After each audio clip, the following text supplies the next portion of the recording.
रविवार 13 अप्रैल छुट्टियों के दिन, ऊपर से बच्चों की छुट्टियां और सब गर्मी में जो समर वैकेशन स्टार्ट हो गए, उन सब के बावजूद आप लोग इतने समय से पधारे। सबसे पहले आप जो सब लोग पधारे, सबके लिए आपस में एक दूसरे के लिए तालियां बजाएंगे, क्योंकि आप लोगों का ही विश्वास है जिसके कारण हम पिछले 41 सेमिनार विगत 13 वर्षों से समय पे शुरुआत करके समय पे समाप्त करते हैं। इस सब के पीछे सबसे बड़ा अगर योगदान है तो वो जो आप यहाँ बैठे जितने भाई बंधु हैं, इसके लिए विशेष आप लोगों का आभार। बहुत लोग मुझसे बोलते हैं कि अच्छा वो वही सेमिनार है कि जो आप हर हफ्ते करते हैं। तो आप लोगों की जानकारी के लिए बता दूं कि ये सेमिनार 6 महीने बाद हो रहा है।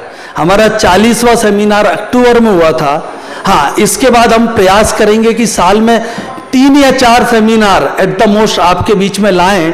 हमारे अगले सेमिनार की डेट है 22 जून रविवार। तो पहले तो ये मन से ये निकाल दिया जिनको एक है कि अच्छा ये हर हफ्ते होता है। ये हर हफ्ते नहीं होता, ये एक्टिविटी ऑन एन एवरेज 3 से 4 महीने में एक बार होती है, और ये सिर्फ आपके और आपके परिवार वालों के लिए है।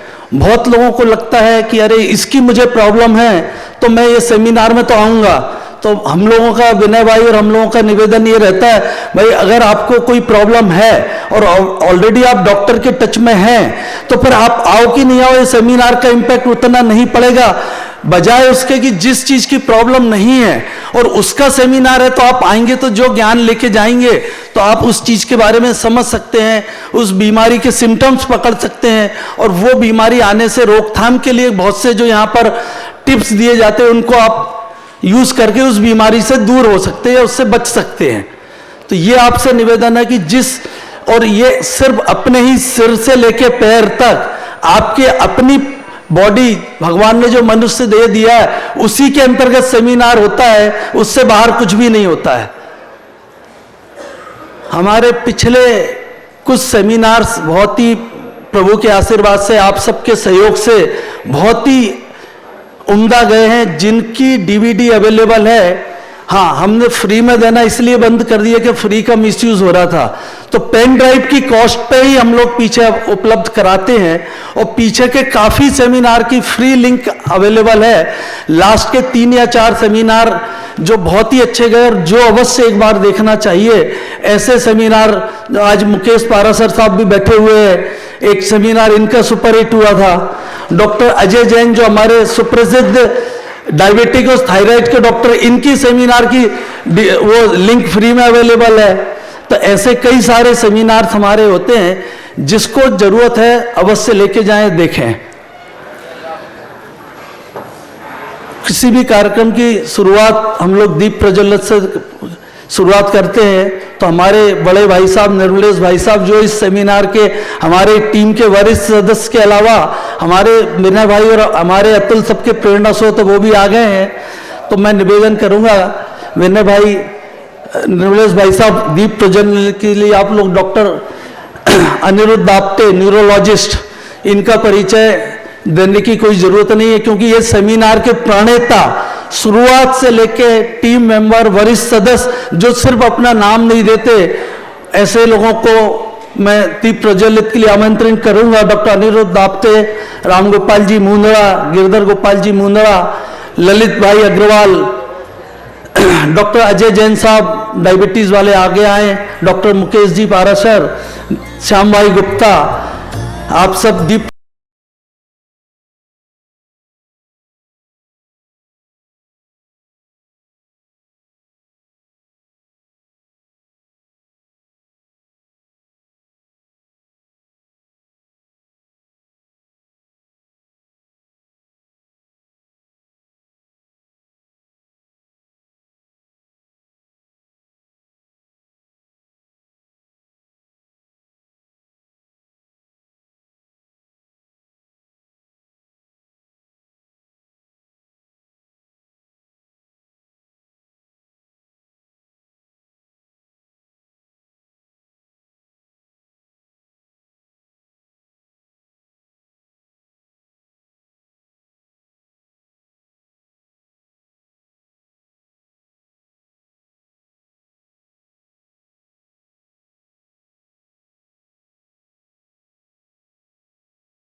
निवेदन है, निर्मलेश भाई साहब 1.5 मिनट के लिए हैं। आइए आइए निर्मलेश भाई साहब आइए। मैं बुकेश द्वारा गजानन जी मालपानी से निवेदन करूंगा, डॉक्टर कमलेश जी दबे का पुष्पगुच्छ से स्वागत करें। विनय भाई और निर्मलेश भाई साहब हमारे मोमेंटो और जो है हमारा एक पुस्तक का विनय भाई का रहता है, वो दे के सम्मानित करें डॉक्टर कमलेश जी।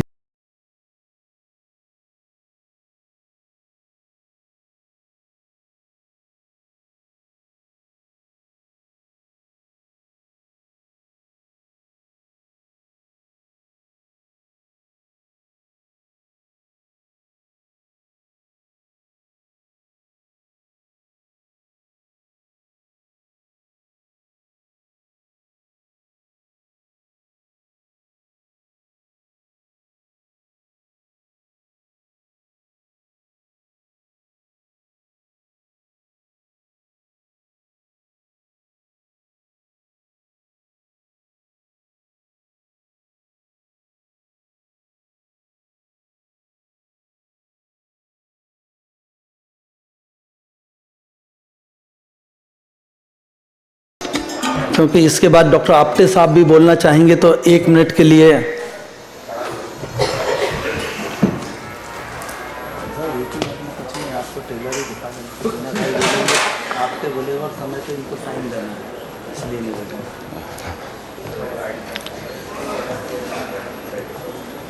उपस्थित सम्मानीय भाई और बहनों, आप सभी भाई बहन यहाँ जो उपस्थित हैं, हमारे हेल्थ प्रोग्राम के आप हेल्थ वॉरियर हैं।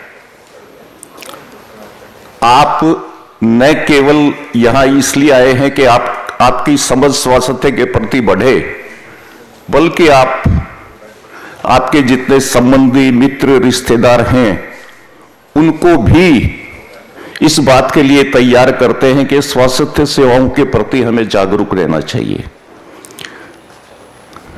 आपने देखा होगा कि ये 40वां सेमिनार है, 41वां सेमिनार है, और हम बिना किसी फॉर्मेलिटी के आज तक हमने कभी स्टेज नहीं बनाई। जितने हमारे संयोजक मंडल के सदस्य हैं, किसी ने माला नहीं पहनी। केवल हमारा उद्देश्य ये है कि हेल्थ के प्रति एक अच्छा संदेश समाज के अंदर जाए, इसलिए ये सारा प्रयास हम लोग कर रहे हैं। भाई और बहनों,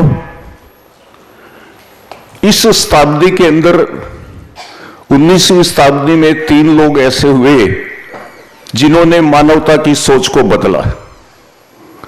एक कार्ल मार्क्स थे जिन्होंने दास कैपिटल लिखी, उन्होंने पूंजीवाद के ऊपर बहुत कुछ अपना नया दिया। दूसरे एक फ्रेडरिक नीत्शे हुए, उन्होंने कहा कि हमने भगवान की हत्या कर दी है, भगवान दोबारा पैदा नहीं होगा। तीसरे एक सिगमंड फ्राइड हुए, जिसके लिए आज डॉक्टर कमलेश दवे को हमने बुलाया है। उन्होंने कहा कि शरीर से बाहर कई तरह की बीमारियां हैं, मन की कई बीमारियां हैं जो शरीर के अंदर उतर करके आदमी को बीमार करती हैं। आज उसी विषय पर डॉक्टर कमलेश जी बोलेंगे। आप सभी से निवेदन ये है कि इस हेल्थ सेमिनार की सूचना आप अपने रिश्तेदारों को, संबंधियों को, मित्रों तक भेजें ताकि वो लोग भी इसका लाभ उठा सकें। धन्यवाद। बहुत भाई साहब प्रणाम।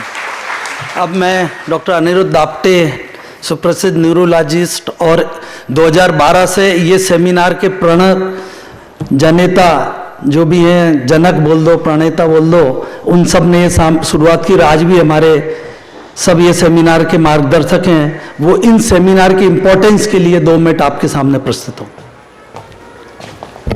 सुप्रभात, नमस्ते। ये सेमिनार की प्रेरणा आज से लगभग 13 साल पहले हुई, और उसका मेन रीज़न ये था कि जो समाज में बीमारियों के प्रति जो अनअवेयरनेस है फैमिलीज़ में खास करके, और उस अनअवेयरनेस को दूर करें ताकि everyone remains healthy, because a healthy family, अगर परिवार हेल्दी है तो हमारा समाज हेल्दी है, और अगर समाज हेल्दी है तो हमारा राष्ट्र हेल्दी है. So it is a exercise in nation building. This small seminars, it helps us to make healthy families, जो कि एक हेल्दी समाज का निर्माण करता है, और वही हेल्दी समाज हमें एक सशक्त राष्ट्र बनाता है. तो इस सारी प्रेरणा के साथ हमने शुरू किया. अगर कोई भी परिवार में व्यक्ति बीमार पड़ता है तो सारा उस परिवार का रेवेन्यू उस बीमारी की तरफ चला जाता है. वो रेवेन्यू जो है कंस्ट्रक्टिव एक्टिविटी की तरफ जाए, परिवार की कंस्ट्रक्टिव, समाज की, और इनडायरेक्टली देश की कंस्ट्रक्टिव एक्टिविटी में लगे, so that our nation can again become great as it was few thousand years ago. So ये प्रेरणा के साथ हमने शुरू किया है. ओवर टू डॉक्टर कमलेश भाई. उनके डॉक्टर दवे साहब के संक्षिप्त परिचय विनय भाई देंगे. विनय भाई से निवेदन करूंगा. भाइयों और बहनों, सबको मेरा नमस्कार. जय Shri Krishna and good morning. जीवन आदर्श उत्कर्ष परिषद के 41वें सेमिनार में आप सबका स्वागत है. वापस सभी का धन्यवाद देना चाहूँगा. संडे के दिन आप अपना कीमती समय निकाल कर आए. मैं मेरे कलीग श्रीकांत जी मुंद्रा, अतुल, निर्मलेश जी आर्या और हमारे मेंटर और गाइड डॉक्टर आपते साहब, सपोर्ट टीम, अग्रवाल विकास ट्रस्ट की सपोर्ट टीम, सबका भी धन्यवाद देना चाहूँगा, जिसके कारण हम ये सेमिनार करते आ रहे हैं और आगे भी करेंगे. और लास्ट में मैं डॉक्टर कमलेश दवे का धन्यवाद देना चाहूँगा, जो अपने व्यस्त रूटीन से ये सेमिनार कंडक्ट करने के लिए तैयार हुए. आज का सेमिनार बहुत महत्वपूर्ण है क्योंकि स्ट्रेस एक ऐसा फैक्टर है जिससे हम सभी अपने जीवन में महसूस करते हैं. डिग्री एंड सिवियरिटी का फर्क पड़ सकता है, लेकिन कोई न कोई रूप में स्ट्रेस तो हम सभी के जीवन में है ही. अभी तक जो भी सेमिनार हुए हैं, जिसमें जैसे हार्ट, लंग, किडनी, जितनी भी प्रॉब्लम्स है, शायद हमारे जीवन में पॉसिबल है कि वो कभी आई भी नहीं हो, लेकिन स्ट्रेस मैं समझता हूं एक ऐसी चीज है कि आज मॉडर्न लाइफ में हर आदमी इसको एक्सपीरियंस करता है, और उसी को एड्रेस करेंगे आज डॉक्टर कमलेश. अगर 1000 साल पहले हम जाते हैं तो एक जनरेशन से दूसरे जनरेशन में जो चेंज या फर्क था तो वो बहुत मिनिमल था. लेकिन 1760 के इंडस्ट्रियल रेवोल्यूशन के बाद ये चेंज एक्सेलरेट हो गया, और आज की मॉडर्न लाइफ में जहां internet, social media, bitcoin, AI, क्या क्या चीजें आ गई है, ये इतनी फास्ट चेंजिंग है. ये अपने जीवन में स्ट्रेस का एक बहुत बड़ा फैक्टर है, क्योंकि हम विद इन नो टाइम जो चेंज देखते हैं हम अडॉप्ट नहीं कर पाए, उससे भी ज्यादा उसकी स्पीड है. कुछ फैक्टर्स जिसके कारण अभी करंट सिनेरियो में हम जो स्ट्रेस के जो ट्रिगर्स है या जो फील करते हैं, एक तो वेस्टर्न लाइफस्टाइल का इन्फ्लुएंस हमारी सोसाइटी में, और कुछ फैक्टर्स है life balance, financial security, digital overload, inability to disconnect, always being online, screen fatigue, expectation, academic career, and the list is endless. इन सभी चीज को एड्रेस करेंगे डॉक्टर कमलेश. लास्ट में मैं एक बुक के बारे में आपको बताना चाहता हूं. ये एक मिच एल्बम की लिखी हुई बुक है. वो एक स्पोर्ट्स जर्नलिस्ट है. बुक का नाम है हैव अ लिटिल फेथ. ये एक रियल स्टोरी है. इसमें मिच और उसके पादरे जो सिनेगॉग में काम करते हैं, उनके बीच में इंटरेक्शन है. इसका एक चैप्टर बड़ा आउटस्टैंडिंग है, जिसमें फादर मिच को बोलता है कि depression is a truth, but unfortunately out of the so called depression 90% is dissatisfaction and not depression. Dividing line बहुत ही पतली है डिससैटिस्फैक्शन और डिप्रेशन की. और मिच बोलता है, पादरे, how can we get over dissatisfaction? पादरे बोलता है, इट्स वेरी सिंपल. हमारे जीवन में शुक्राना नहीं है, ग्रैटिट्यूड नहीं है. Get gratitude into your life. और दूसरी चीज बोलता है, start living on have and don't live on have not. बड़े सिंपल दो उसने कुंजी देता है. अब संक्षिप्त में मैं डॉक्टर कमलेश के बारे में आपको बताना चाहूंगा। आपने अपनी एमडी साइकेट्री 1999 में बीजे मेडिकल कॉलेज अहमदाबाद से की। आप गोल्ड मेडलिस्ट, उसमें गोल्ड मेडलिस्ट हासिल किए। आपने अपनी सर्विस ज्वाइन की as an assistant professor government medical college Surat. 2004 में आपने इनिशिएट किया distress and suicide prevention helpline, specifically aimed at supporting board students with a mission to aid individuals struggling with mental health challenges and to prevent suicide. Dr. Dave holds an international diploma in mental health, human rights and policy making from Indian Law Society, Pune. He has also provided psychological support during critical times in the Bhuj earthquake. वहां पर इन्होंने काफी अच्छा काम किया. He is a sought after speaker, having delivered numerous lectures, workshops on topics such as stress management, parenting, time management, life skill education for school children, effective communication, and emphatic listening. A prolific academic, Dr. Dave has published extensively in Indian and international journals. Beyond his profession, he is deeply committed in his personal well-being. He practices yoga and pranayama regularly. He loves cycling and running, a passionate sports enthusiast. He plays lawn tennis, badminton and cricket. I am privileged to play lawn tennis with him for more than 5 years. He is also a voracious reader with interest ranging from psychology to finance and enjoys both playing and studying chess. So, भाई और बहनों, doctor Kamlesh for you. एक line इनके बारे में ज़रूर बोलना चाहूँगा। जब मैं, विनय भाई, अतुल, हम लोग जब डॉक्टर दवे से ये सेमिनार की चर्चा करने गए और जब हम सिविल हॉस्पिटल में बैठे तो चर्चा निकली तो बोले, श्रीकांत भाई भगवान कहाँ मिलते हैं? तो मेरे वो क्वेश्चन समझ में नहीं है, सब जगह एक कॉमनली अपन बोलते हैं। फिर जब हमारी थोड़ी और 30 सेकंड 1 मिनट की चर्चा हुई तो बोले भगवान दरिद्रों में मिलते हैं। और दरिद्र मतलब कि जो लोअर मिडिल क्लास है, जो झोपड़पट्टी में रहता है, वहाँ भगवान मिलते हैं। और मैं भगवान को ढूंढने में हमेशा रहता हूँ। तो मैंने मेरा पूरा जीवन ये भगवान को पास रहने में और भगवान के लिए बिताना शुरू कर दिया और बिताना चाहता हूँ। यूके 1 साल रहे, वहाँ उनको पसंद नहीं आए पैसे और वहाँ की लाइफस्टाइल। वापस सूरत सिविल हॉस्पिटल में आए और विगत 26 वर्षों से जिस हॉस्पिटल में 30 पेशेंट भी पर डे नहीं आते थे, 300 पेशेंट पर डे आपके अंडर में गाइडेंस में ठीक रहे। उसमें अमेरिका से, सिलीगुड़ी से लेके दुनिया के कोने कोने से इनके पास कंसल्ट करने आते हैं।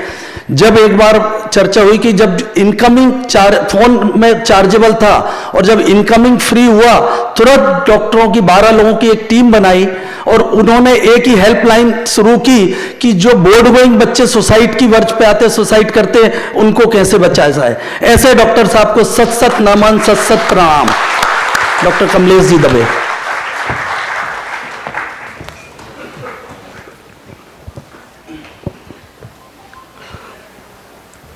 जय श्रीमन नारायण। इतना अच्छा परिचय देने के बाद मेरे लिए थोड़ा मुश्किल और बढ़ गई है कि मैं इस पे खरा उतरूंगा कि नहीं। लेकिन आजकल स्ट्रेस की बातें बहुत हो रही है। लेकिन क्या आपको ये लगता है कि स्ट्रेस आज के ज़माने में ही है? पहले के ज़माने में स्ट्रेस नहीं था? हमारे पुरखे स्ट्रेस से नहीं गुजरे होंगे कि नहीं? आप सोचो आदि मानव जो गुफा में रहता था तो उसको तो बड़ा स्ट्रेस था। सिंह आ जाता था, चीता आ जाता था, स्नेक्स आ जाते थे, तो जीवन का खतरा रहता था। सिंह आ जाए तो हमें तो कुछ करना नहीं है, जो करना है वो सिंह को ही करना है।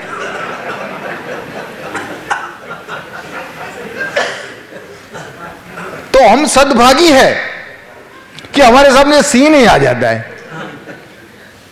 लेकिन प्रॉब्लम थोड़ा चेंज हो गया है।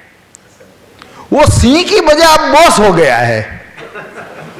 बॉस खा नहीं जाता है, लेकिन हर रोज उसकी टिक टिक टिक टिक टिक चालू रहती है, डेडलाइंस पे डेडलाइंस, डेडलाइंस पे डेडलाइंस।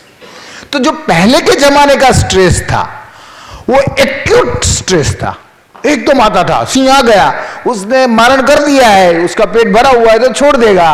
वो भी जनरस होते हैं सिंह, तो आपको पता है ना, छोड़ देते हैं। हमारे जैसे नहीं होते, छोड़ते ही नहीं। सिंह तो बहुत जनरस होते हैं, इसलिए तो राजा बोलते हैं।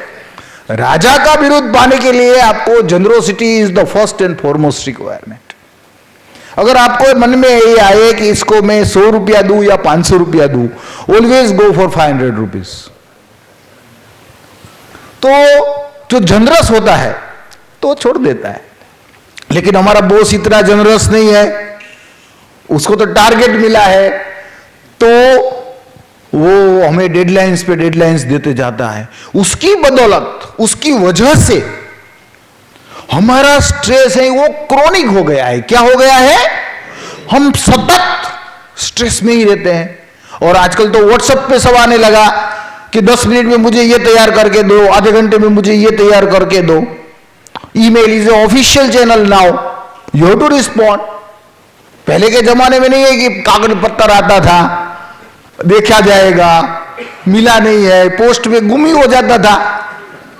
अब तो ईमेल मिल गया, उसकी रिसिप्ट भी आपको आ जाती है। तो we are constantly on the edge, एक किनारे पे खड़े हैं, डेडलाइंस पे डेडलाइंस। उसकी वजह से हमारा जो स्ट्रेस लेवल है, वो जो सेटिंग पॉइंट है वो ऊपर चला गया है। और हमारे पूरे सिक्रीशंस बॉडी के जो होते हैं, तो उसकी वजह से हमारे मसल्स टेंस हो जाते हैं, तो हमें टेंशन हेडेक हो जाता है, क्योंकि यहाँ मसल्स होते हैं, टेम्पोरालिस मसल्स होता है, फ्रंटालिस मसल होता है, वो टेंस हो जाते हैं। तो एकदम शाम के वक्त तो इतना भयंकर हेडेक होता है। फिर हमें चिंता होती है, तो हमें पेट में जलन होने लगती है चिंता की वजह। तो ये जो नेचर ऑफ स्ट्रेस बदल गया है फ्रॉम एक्यूट टू क्रॉनिक, उसको कैसे संभालना है हमें, वो आज का। और उसकी वजह से बहुत सारे साइकोसोमेटिक इलनेस हैं, वो आ गई है। तो हम आगे जाएंगे कि स्ट्रेस को कैसे, स्ट्रेस मतलब अच्छी फीलिंग्स नहीं है, हमारे में बहुत सारी फीलिंग्स आती है, प्लेजर आता है, जॉय आता है, लेकिन ये हेडेक वाला प्रॉब्लम है, बराबर है, टेंशन हेडेक हो ही जाता है। तो स्ट्रेस वाला आदमी बेचारा, सब लोग इसका लगता है कितना एंजॉय करते हैं लाइफ को, और मैं एक ही हूं ऐसा कि जो परेशानी से गुजर रहा हूं। So stress is the human reaction to events in our environment. हमारे आजू बाजू बहुत सारी घटनाएं बनती है, और सारी घटनाओं का असर हम पे थोड़ा या कम मात्रा में पड़ता है। वहां ट्रम्प टेरिफ बढ़ाता है तो भी हमें चिंता होती है, हमारे पे थोड़ा असर तो आ ही जाता है, 1% 2%। वो साला वहां बढ़ाता है और हमको यहाँ स्ट्रेस हो जाता है कि हमारा मार्केट डाउन हो गया, हमारा पोर्टफोलियो 5 लाख 10 लाख कम हो गया। So we are so much interconnected, we are living in a highly interconnected world. दुनिया के एक कोने में कुछ होता है और उसकी असर दूसरे कोने में भी होती है। Same is true for global warming. कोई जलाता यहां पे है, लेकिन असर वहां दूसरी जगह पे आती है। तो पहले तो ऐसा था, जहां जलता था वहीं पे असर आती थी, अभी तो जलता यहां है और असर कहीं और आती है, और वो हमें पता चलने लगा है। So there are many events which are seemingly quite disconnected, but it is actually not, it is highly connected, but we cannot make the dots connected. जब हमको पता चलता है कि ये घटनाएं एक दूसरे के साथ ताने वाने की तरह एकदम एक दूसरे से इनएक्सट्रिकेबली लिंक्ड है, तब हमें पता चलता है कि ओह ऐसा भी होता है। जब तक हमें पता नहीं है, अज्ञान है, तो we are blissful. So stress as wear and tear on the body. भगवान ने ये मशीन दिया है, इसका कोई मेंटेनेंस तो हम करते नहीं है ज्यादा, बाकी जो खरीदते हैं उसका मेंटेनेंस कर लेते हैं, लेकिन ये बॉडी का मेंटेनेंस कैसे करना है उसका कोई मैनुअल भी साथ में आया नहीं है, तो ये भी बड़ा प्रॉब्लम है।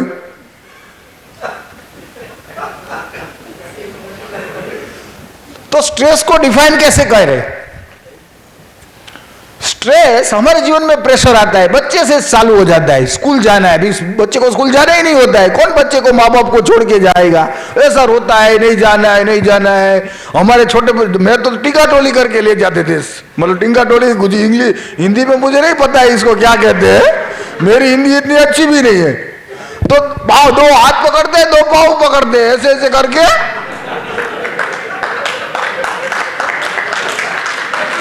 हमारे थोड़े गुजराती मित्र होंगे, उनको पता है टिंगा टोली में कैसा परेशानी होती है।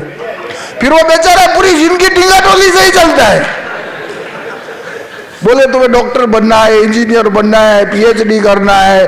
माँ बाप के इतने अरमान होते हैं बच्चों से, जो खुद नहीं पूरे कर सके वो सब थोप देते हैं बच्चों पे। अभी तुम्हारा जेनेटिक मटेरियल इतना अच्छा होता तो आप भी कुछ कर पाते, है ना। तो फिर इतनी अपेक्षा क्यों रखते हैं अपने बच्चे से, बहुत ज्यादा अपेक्षा पालने की जरूरत। हाँ वो अच्छा है तो उसको आगे बढ़, मैं ऐसा नहीं कहता हूं कि उसको डिस्करेज करना है। We should expose our child, खास करके बच्चों और युवाओं के बारे में मुझे ज्यादा बात करने का बोला गया है तब कि हमें हमारे बच्चे को हर किस्म का एक्सपोजर देना है। वो जहां पे अव्वल आता है, वो क्रिकेट में अव्वल आता है, टेनिस में अव्वल आता है, चेस में आगे बढ़ रहा है, तो वहां पे हमें सपोर्ट देना है। Our role is just to support our kids, हमारे बच्चे को सपोर्ट करना है। सही दिशा में जा रहा हो तो, गलत दिशा में नहीं करना है। अगर वो अच्छी बात में आगे बढ़ रहा है तो प्रेशर होता है, बचपन से शुरू होता है ये प्रेशर। तो जब प्रेशर, हमारे अंदर भगवान ने एक रिसोर्स दिया है, हर एक का स्वभाव होता है, हर एक का टेम्परामेंट होता है। बच्चा जन्मता है उससे ही उसका टेम्परामेंट, और ज्यादातर वो माँ बाप से मैच करता है। पिता चिंतातुल और व्याकुल स्वभाव के होंगे तो ज्यादातर हो सकता है कि बच्चे भी व्याकुल और चिंतातुल स्वभाव के ही होंगे। वो जेनेटिकली लिंक्ड भी है और रोल मॉडलिंग भी हो सकता है कि उसने पापा को देखा है कि पापा कैसे चिंता में आ जाते हैं, घबरा जाते हैं, मम्मी कैसी चिंता में आ जाती है, घबरा जाते हैं। तो एनवायरमेंट इन्फ्लुएंस भी होता है और जेनेटिक्स भी होता है। दोनों की वजह से एक रिसोर्स डेवलप होता है कि आने वाले प्रकारों को के सामने मैं अपने को कैसे उसका चैलेंज में दे, प्रकारों को मैं कैसे झेलूं, उसकी एक ताकत, अंदरूनी ताकत हर एक व्यक्ति में डेवलप होती है और कुछ अंदर इनहेरेंटली भी होती है। So stress is the reaction of people to excessive pressure. ये प्रेशर बहुत बढ़ जाता है। और डिमांड भी बहुत होती है। लोग बोलते हैं तुम में अव्वल ही आना है, पहले नंबर ही रहना है, फर्स्ट नंबर रहना है, ये करना है, वो करना है, इतना रुपया तो कमाना ही पड़ेगा, 4 लाख तो कमाना ही पड़ेगा, नहीं तो जियोगे कैसे। तो बेचारा स्ट्रेस में आ जाता है कि इतना सारा मैं कैसे कर पाऊंगा अकेला आदमी। तो which they can't cope up with their resources, जो अंदरूनी जो रिसोर्सेज है उससे हम कोप नहीं कर पाते हैं। तो हमें क्या मिलता है एज ए प्रोडक्ट? स्ट्रेस मिलता है। ये मैथमेटिक्स वालों के लिए था खास। तो हमको लगता है कि ये तो बोल रहे हैं कि स्ट्रेस तो है ही, तो स्ट्रेस क्या बुरी चीज है? आपको क्या लगता है, स्ट्रेस अच्छी चीज है या बुरी चीज है? हाँ, तो स्ट्रेस बुरी नहीं है। अगर स्ट्रेस बुरी नहीं होती तो मैं आता भी नहीं अभी टाइम पे। मुझे भी स्ट्रेस हो गया था कि ये सब बहुत टाइमिंग के पंक्चुअल है, तो मैं भी थोड़ा जल्दी जल्दी दौड़ा आया, तो भगा देंगे। ऐसा काम नहीं है, राइट? तो स्ट्रेस जरूरी है, वो हमें आगे बढ़ाता है। तो ये स्लाइड है वो सबसे इंपॉर्टेंट है। बाकी की स्लाइड आप देखो या ना देखो, एक ही देखना है आपको, ये नहीं। Let's take a look. हाँ, ये बहुत इंपॉर्टेंट स्लाइड है, इसमें किसी को सोना नहीं है, बस बाद में सो जाना। स्ट्रेस लेवल, स्ट्रेस का कितना प्रमाण हमारे में होना चाहिए? एकदम इनएक्टिव, एकदम स्ट्रेस कम होगा। वो कहाँ गया अपना पॉइंटर? ये रहा। हाँ, ये स्ट्रेस का लेवल है, ये कम है, ये ज्यादा होता जाता है, ये ज्यादा होता जाता है, ये एकदम कम है। तो हम क्या हो गए? इनएक्टिव और बोर हो जाएंगे। आजकल के बच्चे नहीं बोलते हैं मैं तो बोर हो गया, कुछ करते नहीं है, सोते रहते हैं, बिकॉज उनको स्ट्रेस ही नहीं है, माँ बाप ने सब कुछ दे दिया है, everything is on the platter. वो बोलते हैं मेरे को जीवन में कुछ, मेरे पास एक लड़का आया था, वो बोले साहब मैंने सब एक्सपीरियंस कर दिए, मेरे पास जीवन में कोई एक्सपीरियंस करने का बाकी नहीं है, अभी मैं मर जाना चाहता हूं। मैंने बोला अरे एक ही बाकी है। मैंने बोला कि तू वर्चुअली कर ले, ये भी रियल में करने की जरूरत नहीं है। ये इंड्यूस्ड एक्सपीरियंस ऑफ डेथ। बच्चे आजकल सब एक्सपीरियंस कर लेते हैं, नहीं कर पाते वो वर्चुअली कर लेते हैं। तो बोले हमारे पास तो डॉक्टर था, वो बोले यूएसएमएलई की तैयारी कर रहा था, वो बोले कि I don't have any experiences now left. तो मुझे what is the purpose of living for me? So ultimately people don't find the right purpose, and if you don't have a purpose you will feel that my life is worthless. However much you have a money, शोहरत कितनी भी हो, but ultimately you need some concrete purpose in life. थोड़ा ज्यादा बलता है तो थोड़ा healthy tension आता है, हाँ मुझे पहुंचना पड़ेगा, टाइम के ये लोग पाबंद है, मुझे भी जाना पड़ेगा, एब्सेंट पड़ेगी मेरी। फिर थोड़ा और बढ़ता है तो हम मोटिवेट होते हैं, फोकस्ड होते हैं, और तो ये इसको बोलते हैं ऑप्टिमम लेवल ऑफ स्ट्रेस। जब ऑप्टिमम लेवल ऑफ स्ट्रेस होता है तो हमारा परफॉर्मेंस भी धीरे धीरे बढ़ता रहता है, और जब यहां पे आता है तो हमारा ये स्ट्रेस पॉइंट है तो हमारा पीक परफॉर्मेंस आता है। और सब इसके लिए, ये पीक परफॉर्मेंस के लिए प्रयत्नशील है, राइट? आप किसी प्लेयर को भी पूछो कि I am finding my zone, એ લોકો એવું કહે આ ઝોનમાં આવવાનું છે મારે. If someone is in this zone he is performing at his best. लेकिन होता क्या है, हम यहां चले जाते हैं इजीली, ओवरलोड हो जाता है, स्ट्रेस ओवरलोड. ओह अभी मैं स्ट्रेस ओवरलोड होगा तो मैं बोलूंगा मुद्रा साहब को कि साहब मेरे को तो पेट में दर्द है, झाड़ा हो गया है, मेरा कैंसिल कर दो. वो साहब बोले यार लास्ट मिनट में ऐसा कर दिया आपने. तो हकीकत में मुझे ऐसा नहीं हुआ है, लेकिन मैं इतना ओवर स्ट्रेस्ड हो गया कि इतने सुग्न समुदाय के लोग बैठे हैं, मैं कैसे बोल पाऊंगा, मैं अच्छी तरह नहीं प्रिपेयर कर पाऊंगा, तो मैं छोड़ दूंगा. फटीग हो जाएंगे, एग्जॉशन हो जाएगा, पैनिक हो जाएगा, एंजाइटी हो जाएंगी, गुस्से में आ जाएंगे हम, बर्नआउट और ब्रेकडाउन हो जाएगा. और ये हमको नहीं होता है, ये अर्जुन को भी हुआ था. महाभारत में याद करो, जब उनको लगा कि भाई I have to fight with my own brothers and sisters and elders, तो उसके हाथ में से उसका धनुष्य बाण वो छूट गया, कंपन आने लगा, हाथ में कंपन इतना आने लगा कि वो छूट गया. गीता का पहला श्लोक सारी एंजाइटी बताता है. यस, गीता का जो पहला श्लोक है वो पूरा एंजाइटी के सिम्टम्स वर्णन करता है. तो एंजाइटी इस टाइम इमेमोरियल, बहुत मतलब आदिकाल से चल रही है एंजाइटी, और कुछ एंजाइटी की वजह से ही हम इतना प्रोग्रेस कर पाए हैं. अगर हमारे पास एंजाइटी नहीं होती तो हम उसका कोई समस्या का समाधान ही नहीं ढूंढते.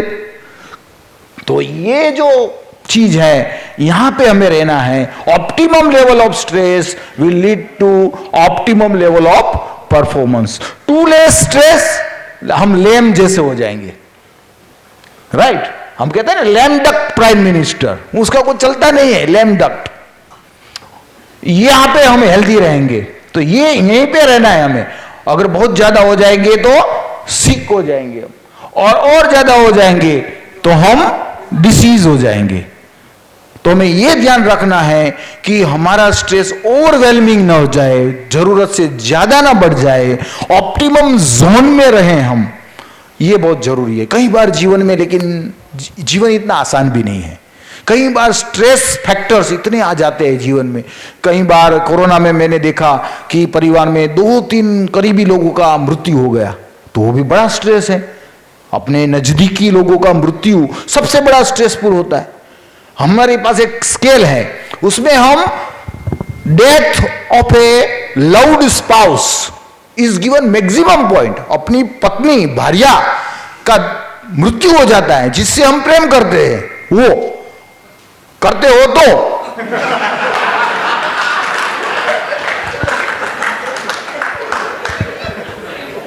If and buts are there, तो उसका जो दुख है ना, उसको सबसे ज्यादा है, उसको 100 पॉइंट्स दिया गया है.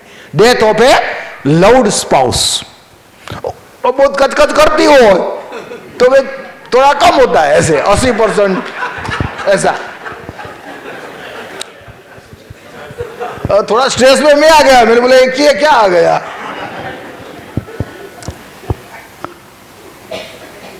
सो जब you stress in moderate levels, प्रमाणसर होता है कुछ भी, it energizes and pushes us to give our best. We are motivated, we are so in the zone, we perform better और एक्सेल करने की इच्छा होती है। लेकिन जब स्ट्रेस लेवल ज्यादा हो जाता है तो हम उसको मैनेज नहीं कर पाते हैं and adversely affects our performance. हम अच्छी तरह उसको परफॉर्म नहीं कर पाते। एग्जाम में भी होता है, बच्चा बहुत होशियार है लेकिन एग्जाम के दिन ही उसको इतना स्ट्रेस हो जाता है कि वो बोलता है मुझे तो एग्जाम ही नहीं देनी है, बैठ जाता है घर पे, या वाइवा में कुछ बोलता ही नहीं है, राइट।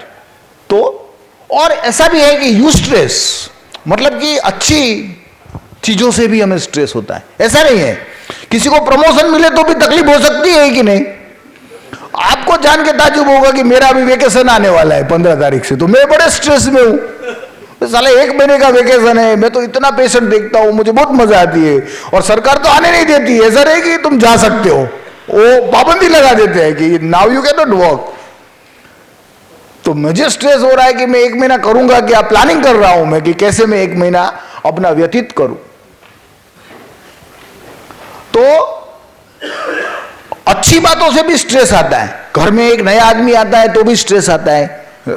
आप बेटे की शादी करो और वो आ जाए तो स्ट्रेस लगता है कि एक नया आदमी आ गया है, अभी उसके पूरे लोगों का वर्तन बदलना पड़ेगा। वो दादाजी जैसे ऐसे ही घूमते थे वो भी बोल दे अभी तो शॉर्ट बट लगा के चलो।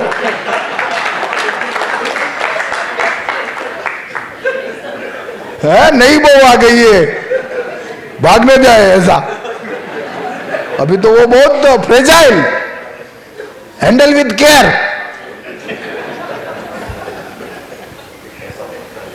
तो यू स्ट्रेस कहते हैं इसको। अच्छी चीजों से भी हमें स्ट्रेस होता है और बुरी चीजों से तो अलबत्त होता है।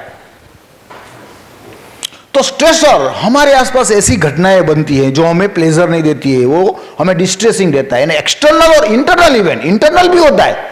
हमारे दिमाग में कोई कॉन्फ्लिक्ट आ गया, कॉन्फ्लिक्ट समझते हो ना, द्वंद्व, मैं राइट में जाऊं या लेफ्ट में जाऊं, मैं ये युद्ध करूं कि ना करूं।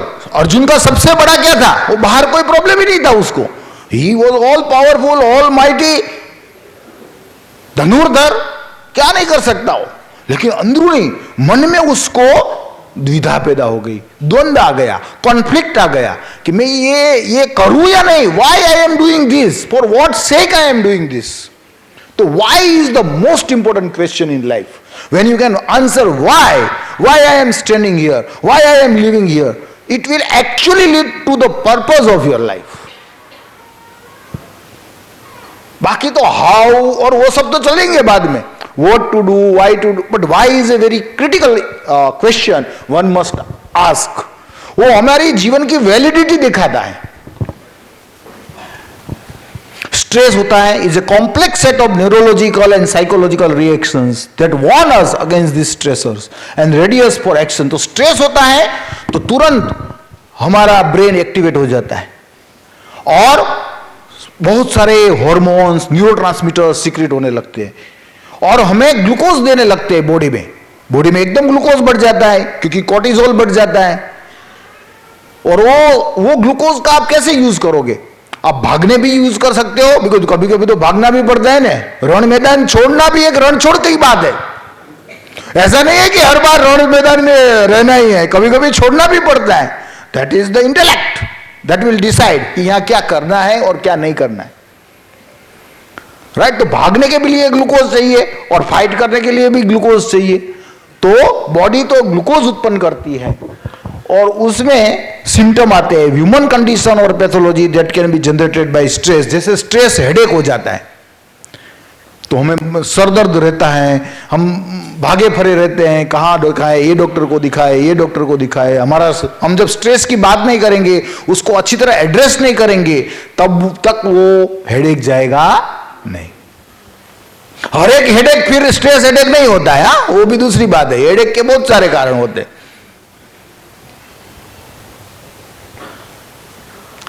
एक्यूट स्ट्रेस आ जाता है। ए न्यू स्ट्रेसर एक्सपेक्टेड और unexpected is pursued by an individual. किसी को बोले स्कूल में कि चलो आज आपकी टेस्ट लेना है, तो पहले तो बताया ही नहीं, एकदम आपने बता दिया तो हम चमक जाते हैं।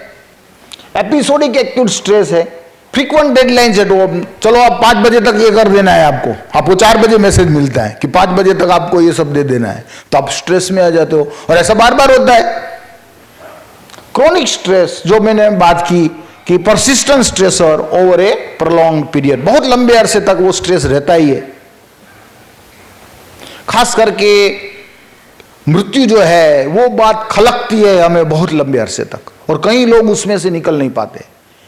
और जब अनएक्सपेक्टेड डेथ होता है, यंग पर्सन का डेथ होता है, तो उसको भूलना बहुत नामुमकिन सा हो जाता है, खास करके माँ बाप के लिए। तो ये सब जो है वो क्रोनिक स्ट्रेस में तब्दील हो जाते हैं। तो हमारे बॉडी में क्या होगा, स्ट्रेस आएगा तो हमको कैसे पता चलेगा कि हम स्ट्रेस में हैं? तो सबसे पहला हमारा मुंह है वो सूखने लगेगा। पानी लाओ ऐसा कहते हैं सब। मैंने भी पानी पी के आया ऊपर, बोला इतना स्ट्रेस आ गया तो फिर मंगाना पड़ेगा। चमड़ी कूल होने लगती है क्योंकि पसीना बहुत आने लगता है। Cold hands and feet, increase sweating, पसीना, पानी पिलाओ इसको। दूसरे भी लोग बोलते हैं कि इसको पानी पिलाओ, बहुत पसीना आ रहा है इसको। रैपिड ब्रीदिंग, सांसें बहुत फूलने लगती हैं। टेंस मसल्स, हम ऐसे झगड़ा करने के लिए जैसे आतुर हो गए। फीलिंग ऑफ नोजिया, उल्टी जैसा होता है। Butterflies in your stomach, diarrhoea, ये सब है। और ऐसे रहेगा तो नींद की समस्या बहुत कॉमन है। नींद की समस्या, भूख नहीं लगती है, सेक्सुअल डिसऑर्डर्स होते हैं, हर जगह पे दुखावा होता है, यहां दर्द वहां पे दर्द, टायर्डनेस होती है, और हम छोटी छोटी बातों में बीमार हो जाते हैं क्योंकि हमारी इम्यूनिटी लेवल कम हो जाता है। और ऐसे नहीं, हमारे वर्तन में भी होता है, बगासा खाने लगते हैं, तो पता चल जाता है कि इसको कोई इंटरेस्ट नहीं, ये गया। टॉकिंग टू फास्ट, चुप से इतना बोलते हैं कि हमको समझ में नहीं आता है कि क्या बोल गए, हकलाने लगते हैं कई लोग तो। टॉकिंग टू लाउड, फीडलिंग, ट्विचिंग, कई लोग तो ऐसे नेल बाइट करते रहते हैं और आधा नक टूट जाता है। ग्राइंडिंग टीथ, ऐसे भी करते हैं। कई लोग जीभ चबाने लगते हैं। ड्रबिंग फिंगर्स, पेसिंग, एक जगह पे बैठ नहीं सकते, रेस्टलेस हो जाते हैं, इधर से इधर, इधर से उधर। हमको लगता है बहुत काम करते हैं वो तो ऐसे ही उधर उधर करते रहते हैं। इमोशनल हो जाते हैं, कोई रोने लगते हैं, कोई खाली दफा हंसने भी लगते हैं। डिफेंसिव हो जाते हैं, नहीं मैंने नहीं किया है, अरे आपको कौन बोलता है आपने किया है। इरिटेबल हो जाते हैं, इरेशनल, कई बार तो ऐसी बातें करने लगते हैं कि हमको लगता है कि ये तर्कविहीन बातें हैं। डिफेंसिव, हॉस्टाइल, क्रिटिकल और एग्रेसिव हो जाते हैं। लोग झगड़ा भी कर देते हैं। कई बार स्ट्रेस में रोड पे आपने हॉर्न लगाया और वो नीचे आके मारामारी करने लगता है क्योंकि वो ऑलरेडी कई स्ट्रेस से गुजर रहा है। आपको भी समझ में नहीं आया कि ये मेरे से क्यों इतना पंगा कर रहा है। मैंने तो एक हॉर्न बजाया, लेकिन वैसे हॉर्न नहीं बजाना चाहिए, एक दूसरी बात है। Because in western culture honking is considered very bad, ना अच्छी बात नहीं मानी जाती। यहाँ तो वही करते रहते हैं, अपना ही बजाते तो दूसरा का बजा देते हैं। हमारा भोपू नहीं बनता तो दूसरे का भी बजा देते हैं। It is our favourite pastime as an Indian. देखो ये है sources of stress. So death of a loved one, वो बहुत सबसे बड़ा इलनेस, खुद पे बीमारी आ जाए, बड़ी बीमारी आ जाती है कभी कभी। लाइफ चेंजेस, डिवोर्स, आपको पता नहीं है और एकदम डिवोर्स हो जाए तो बहुत उससे निकलना बहुत लंबा चौड़ा काम है। घर बदलना भी बहुत आसान नहीं है। आप एक बार घर बदल के देखो, 20 साल से रहे हो और बोले कि इससे यहां से दूर जाओ, हमने अभी अभी बदला है तो हमें कुछ चीजें मिलती नहीं है। किसी का बीइंग ए केयरर, कोई बीमार है घर में, उसकी सेवा करना सबसे बड़ी कठिनाई का काम है। मैं अपनी मम्मी का कर रहा हूं अभी, तो मुझे पता है वो दिन रात में सोता हूं तो 4 बार तो पानी मांगती है मेरे से, और मुझे बाद में नींद नहीं आती है। लेकिन वो तो उसको नहीं बोलने का ना, वो तो अपने को समझने का। अब्यूज, आपको जान के ताज्जुब होगा कि हमारे बच्चे छोटे छोटे बच्चे हमारे ही रिलेटिव्स के द्वारा अब्यूज होते हैं। Many times it is A sexual abuse. आपको लगता है कि मैं यहाँ इसके घर 10 दिन रख दूंगा हमारे बेटे को और मैं कहीं घूमने जाता हूं, लेकिन there is a potential risk of abuse. सबसे कॉमन है ये, हमारे समाज में कोई इसके प्रति कोई बोलता नहीं है, but abuse by close relatives, physical और sexual, many times is very common in our society and it is a hush hush affair. कोई उसको बाहर नहीं लाता है। कैटेक्लिज्मिक इवेंट, जैसे धरतीकंप आ जाए, ऐसे कोई इवेंट्स आ जाए, कोरोना आ गया, किसको पता था कोरोना आ जाएगा, बड़ी महामारी। तो ऐसे कैटेक्लिज्मिक इवेंट्स बहुत बड़ा चेंज ले आता है। ये तो ट्रम्प का भी कह सकते हैं कैटेक्लिज्मिक इवेंट्स। साला किसने पता था कि इतना गांडा, इतनी अच्छी प्रजा चुन के भेज देगा। इवन दे आर वंडरिंग कि we have elected this gentleman, I have to be perfect. कई लोगों को ऐसा भ्रम होता है, बहुत मुझे परफेक्ट होना, स्पीक एंड स्पैन, कुछ नहीं होना चाहिए, ऑब्सेसिव हो जाते हैं और ऑब्सेशन में अपना जीवन बहुत गंवा देते हैं। उसका इतना, you have a right to become imperfect. मैं थोड़ा ऐसा बोलूंगा कि सब सही जाना चाहिए, थोड़ा बहुत इधर उधर हो जाएगा तो क्या है, उसी में तो लोगों को मजा आती है। Conversational style is very important. मैं इसमें पट के बोलूं तो क्या मजा आएगा। एक ह्यूमन टच होना चाहिए हमारी बातों में।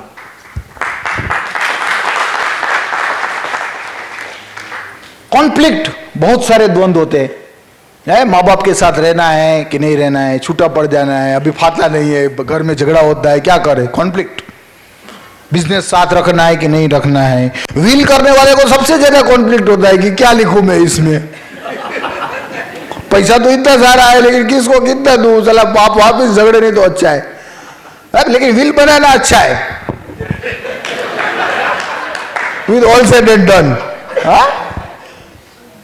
लिमिटिंग बिलीफ्स, हमारी मान्यताएं इतनी बोगस होती है, तो वो बहुत इंपॉर्टेंट चीज है, उसमें हम डिटेल में काम करेंगे।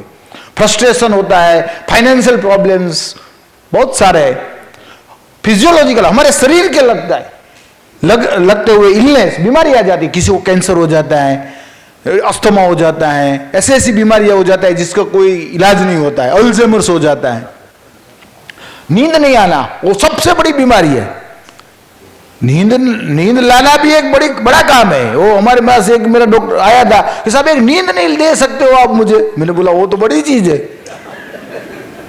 इसे दवा लिख दो। पुअर न्यूट्रिशन, आपको जान के ताज्जुब होगा कि आप में से बहुत लोग एनीमिक हो गए। ये होल में कई लोगों का हीमोग्लोबिन लेवल 10 से कम होगा, आपको पता भी नहीं है।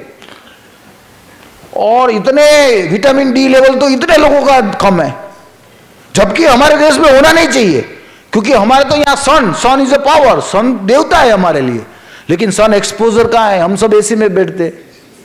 सो every alternate day 15 to 20 minutes of sun exposure between 11 to 2 is very important. और तब स्किन एक्सपोज होनी चाहिए। हम क्या करते हैं, ऐसे ही जाते हैं, तो इसमें कुछ नहीं होता है। आपको कम कपड़े पहनने होते हैं, शॉर्ट्स पहन के जाओ तो आपको सन एक्सपोजर होगा। अभी तो 82%, जयपुर में कोई स्टडी हुआ, 82% of the people, men and women, are vitamin D, severe vitamin D deficiency. जबकि वहां तो एकदम धूप पड़ती है जयपुर में तो, लेकिन लोग बाहर ही नहीं निकलते, राइट। तो हमें मिला है। और हमारी आजकल एक्सीडेंट्स भी बहुत होते हैं। Road traffic accidents are very very common. Our roads are not safe, it is better to, लोग बोलते हैं कि इंडियन मिलिट्री में जितनी कैजुअलिटी है उससे ज्यादा कैजुअलिटी इंडियन रोड्स पे है। सो इंडियन रोड्स आर अनसेफ। हमें गुजराती को लगता है मिलिट्री में क्यों जाए, वहां तो मर जाएंगे, कोई जाता नहीं हमारे यहां से, लेकिन उनको पता नहीं तो रोड पे तो रोज जाता है। हेलमेट तो बहुत जरूरी है। हेलमेट जो अभी जो अभियान किया है हमारे यहाँ पुलिस कमिश्नर साहब द्वारा, वो बहुत इंपॉर्टेंट है, वो हमारे लिए है।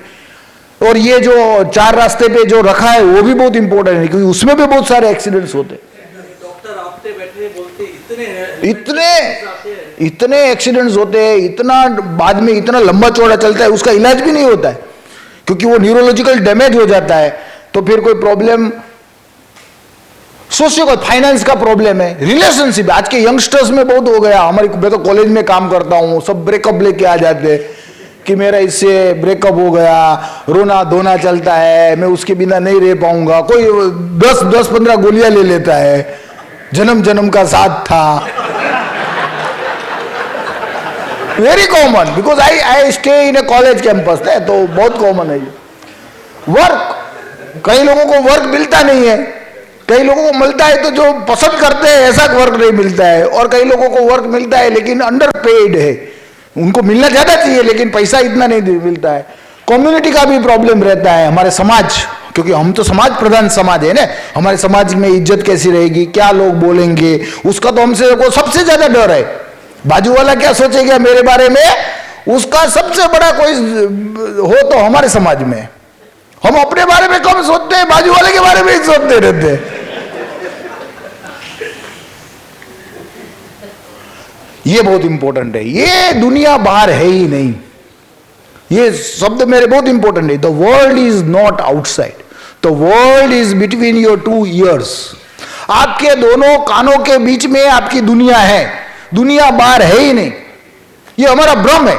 अब सबको पूछो कि दुनिया कैसी है, तो कोई बोलेगा बहुत अच्छी है, वो गरीब होगा तो भी बोलेगा बहुत अच्छी है, और किसी को बोलो तो वो बोलेगा दुनिया तो बहुत खराब है यार, सब पॉकेट मारी भरे हैं, सब चाले अपने ले जाने वाले हैं, सब लुटारे जैसे ही है, पहले तो कैसा अच्छा था, अब इतना बुरी समाज हो गया है, वो नकारात्मक बोलेंगे। तो how you perceive the world, what is your world view and how it is shaped. तो हमें अपना वर्ल्ड व्यू वो बैलेंस रखना है, कोई एक्सट्रीमिस्ट बैलेंस व्यू रखना नहीं है, because it is not true. हमेशा सत्य, हस्बैंड वाइफ हमारे बीच में झगड़ा करते रहे तो हस्बैंड आता है कि वो तो है ही ऐसी, ऐसा लगता है यही 100% गई है, और वाइफ आती है और वो बोलती है तो उसको हमको लगता है कि यही 100% गया है। अभी ये भी सच नहीं है, वो भी सच नहीं है, वास्तविकता दोनों के बीच में, दोनों पक्ष को सुनो तो सही आप। Don't come to the conclusion and don't jump to conclusion. So we jump to conclusion, that is also a problem. Thinking style, अभी कई लोग इतने एनालिटिकल होते हैं, डेटा इतना करते हैं, इतना लिखते हैं, इतना पढ़ते हैं, उसकी खाल निकाल देते हैं चीजों की, तो वो भी एक एनालिटिकल स्टाइल है। और कई लोग इंट्यूटिव होते हैं, अरे इसमें क्या यार यही करना होता है ना, इसमें कोई थोड़ा डेटा में जाने का होता है, it looks, it face value पे लगता है कि यही करो, तो यही करते और सही पड़ता है, इतना क्या है गिनती करने की इसमें, ये कॉमन सेंस का प्रश्न है, ऐसा लगता है उनको। Locus of control, this is very important. लोगों को ऐसा लगता है कि हमारे हाथ में तो कुछ है ही नहीं है। मुझे तो एक दारू पीने वाले को मैंने बोला कि तुम दारू क्यों पीते हो, कि साहब मेरे हाथ में नहीं है ना, सब मुझे पिला देते हैं। मैं तो छोड़ देता हूं, लेकिन शाम को फ्रेंड्स आके पिला देते हैं। मैं बोला तेरे हाथ में नहीं है, मैं कहां से पीता है, तो मेरे हाथ से ही पीता हूं, तो मेरे हाथ नहीं लगाने का।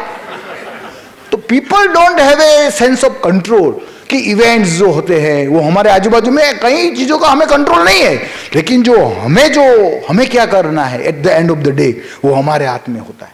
जिसका लोकस ऑफ कंट्रोल इंटरनल होता है, वो लोग जीवन में बहुत आगे बढ़ते हैं।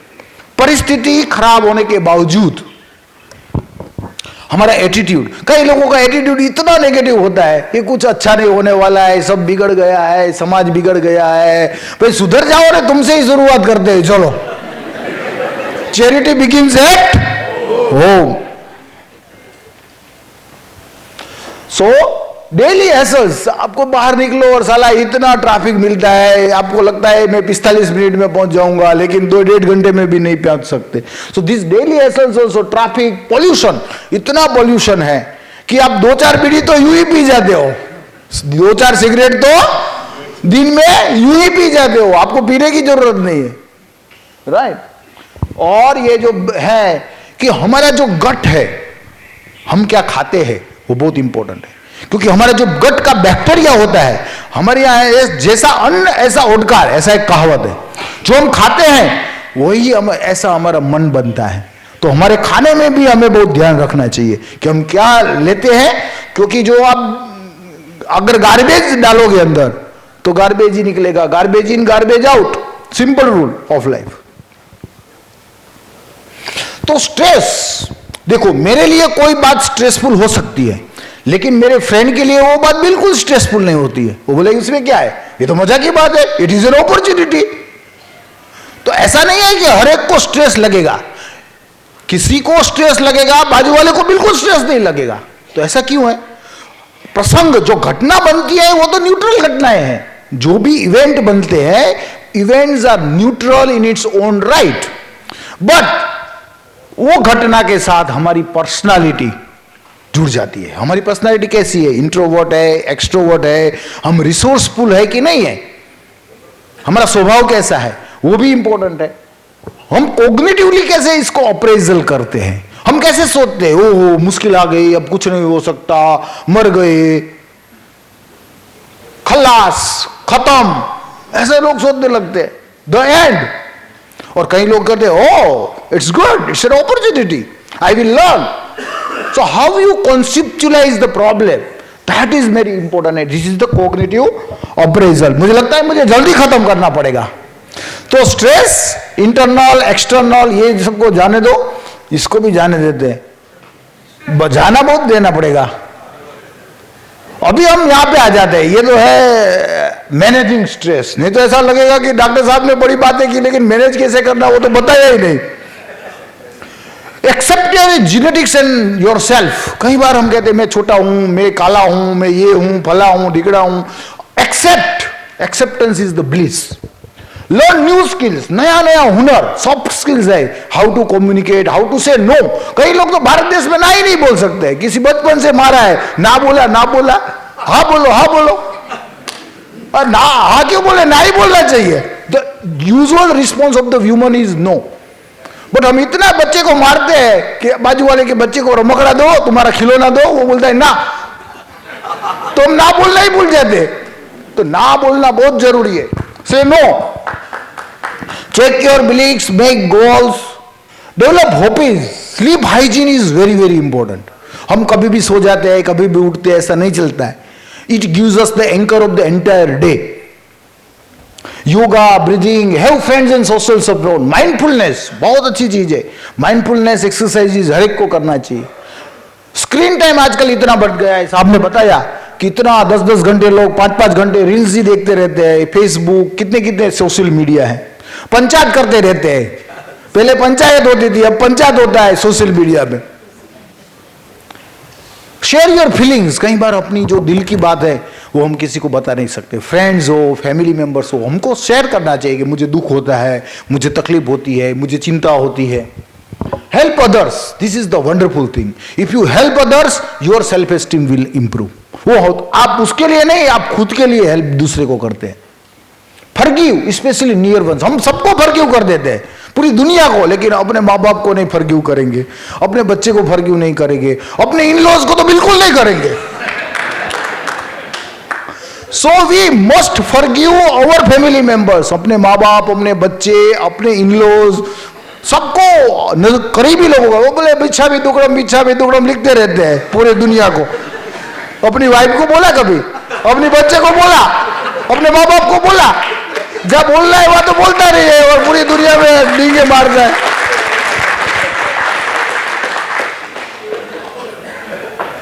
तो इसमें क्या है, सिचुएशन मैनेजमेंट। कई बार सिचुएशन ऐसी आ जाती है तो हमको सिचुएशन को मैनेज करना पड़ता है। अभी सिचुएशन को हर बार नहीं करते। When the stressor is possible to address, कोई प्रॉब्लम ऐसा आया जिसको हम उसके ऊपर कुछ कर सकते हैं। अभी ट्रम्प के ऊपर तो हम कुछ नहीं कर सकते, वो साला वहां बैठा है, तो हमारा कोई कंट्रोल नहीं है। तो पहले तो ये जानना पड़ेगा कि ये सिचुएशन में मेरा कोई कंट्रोल है, do I have any control. अगर हाँ तो आइडेंटिफाई द प्रॉब्लम, क्या प्रॉब्लम है। कई बार हम गलत प्रॉब्लम आइडिया हो, प्रॉब्लम ये होता है लेकिन हमको लगता है ये प्रॉब्लम है, तो सच को हम निकाल देते हैं। जनरेट पोटेंशियल सॉल्यूशंस, देन उसका सॉल्यूशंस क्या है, analyse pros and cons and implement one. Ultimately तो हम एक ही सॉल्यूशन लगा सकते हैं, सारे तो नहीं लगा सकेंगे। Focus on time management. आजकल के बच्चे टाइम नहीं मैनेज कर पाते, उनको पता ही नहीं है 24 घंटे कहां चले गए, कैसे मैनेज करना है। Be organise, prioritise, be assertive, say no कि मेरे पास समय नहीं है, मैं नहीं कर पाता, और सामने वाले को वो लेना पड़ेगा। इट नो मीन्स नो, कि उसके पास सही में समय नहीं है। Ask for support, seek adequate information. When the situation is not in our control, जब हम सिचुएशन हमारे काबू में नहीं है तो हम क्या करेंगे? कोग्निटिव मैनेजमेंट करना पड़ेगा, हमें अपने मन को समझाना पड़ेगा कि क्यों हम क्या करेंगे, इमोशनल मैनेजमेंट करना पड़ेगा और बिहेवियरल मैनेजमेंट करना। मुझे लगता है समय की पाबंदी की बदौलत हमें भागना पड़ेगा। इमोशनल मैनेजमेंट बहुत इंपॉर्टेंट है। वेंट आउट टू समवन, जब आपको दुख हो तो किसी आपके फ्रेंड्स हो जिसमें आप विश्वास रखते हो, है बस बहुत, तो मैं बहुत भागता हूं। मैं बचपन से ही ADHD रहा हूं हाइपर एक्टिव मेरे नेचर में, तो भागने की तैयारी मुझे जल्दी रहती है। बस कूल है। Vent out to someone, practice journaling.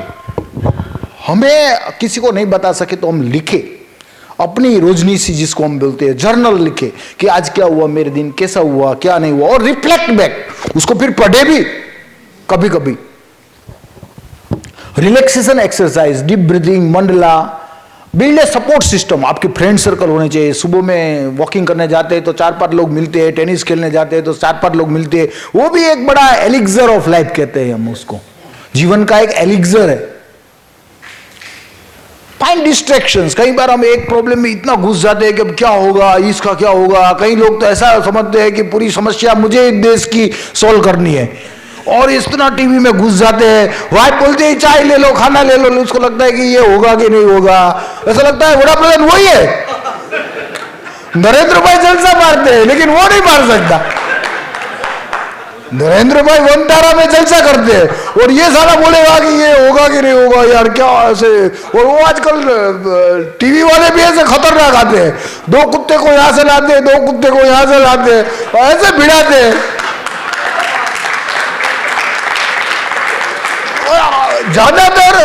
ज्यादातर पुरुष तो इसी में घुस जाते हैं कि अच्छी फाइट चल रही है, क्या होगा क्या होगा, they are on the edge. Narendra भाई या वनतारा में सी खिलाते हैं, और आप साले इतने स्ट्रेस में आ गए हो। रिलैक्स रहो। Healthy diet very very important. कुछ भी खा जाते हैं हम, बच्चे आजकल के तो पिज्जा, चीज, ओबेस हो जाते हैं। ऐसे ऐसे बच्चे देखे हमने तो कभी पहले देखे ही नहीं थे ऐसे बच्चे। बच्चा मतलब दुबला, हमारे यहां ऐसी परिभाषा थी।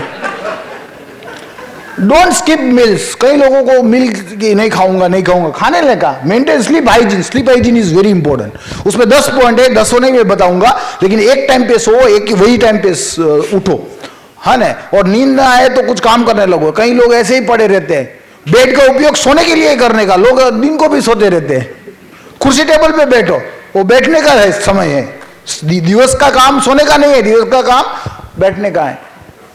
और मिल्क थोड़ा लेना चाहिए, शुगर वाला बिना, उससे नींद अच्छी आती है। मेलेटोनिन होता है, जो जिसमें मेलेटोनिन होता है उससे नींद बहुत अच्छी आती है, और वो रिफ्रेशिंग होती है। सुबह में उठते हो तो लगता है हाँ मजा आ गई। जीवन में जरूरी कुछ नहीं है, एक अच्छी नींद मिल जाए तो कितना मजा आ जाता है, सुकून मिल जाता है।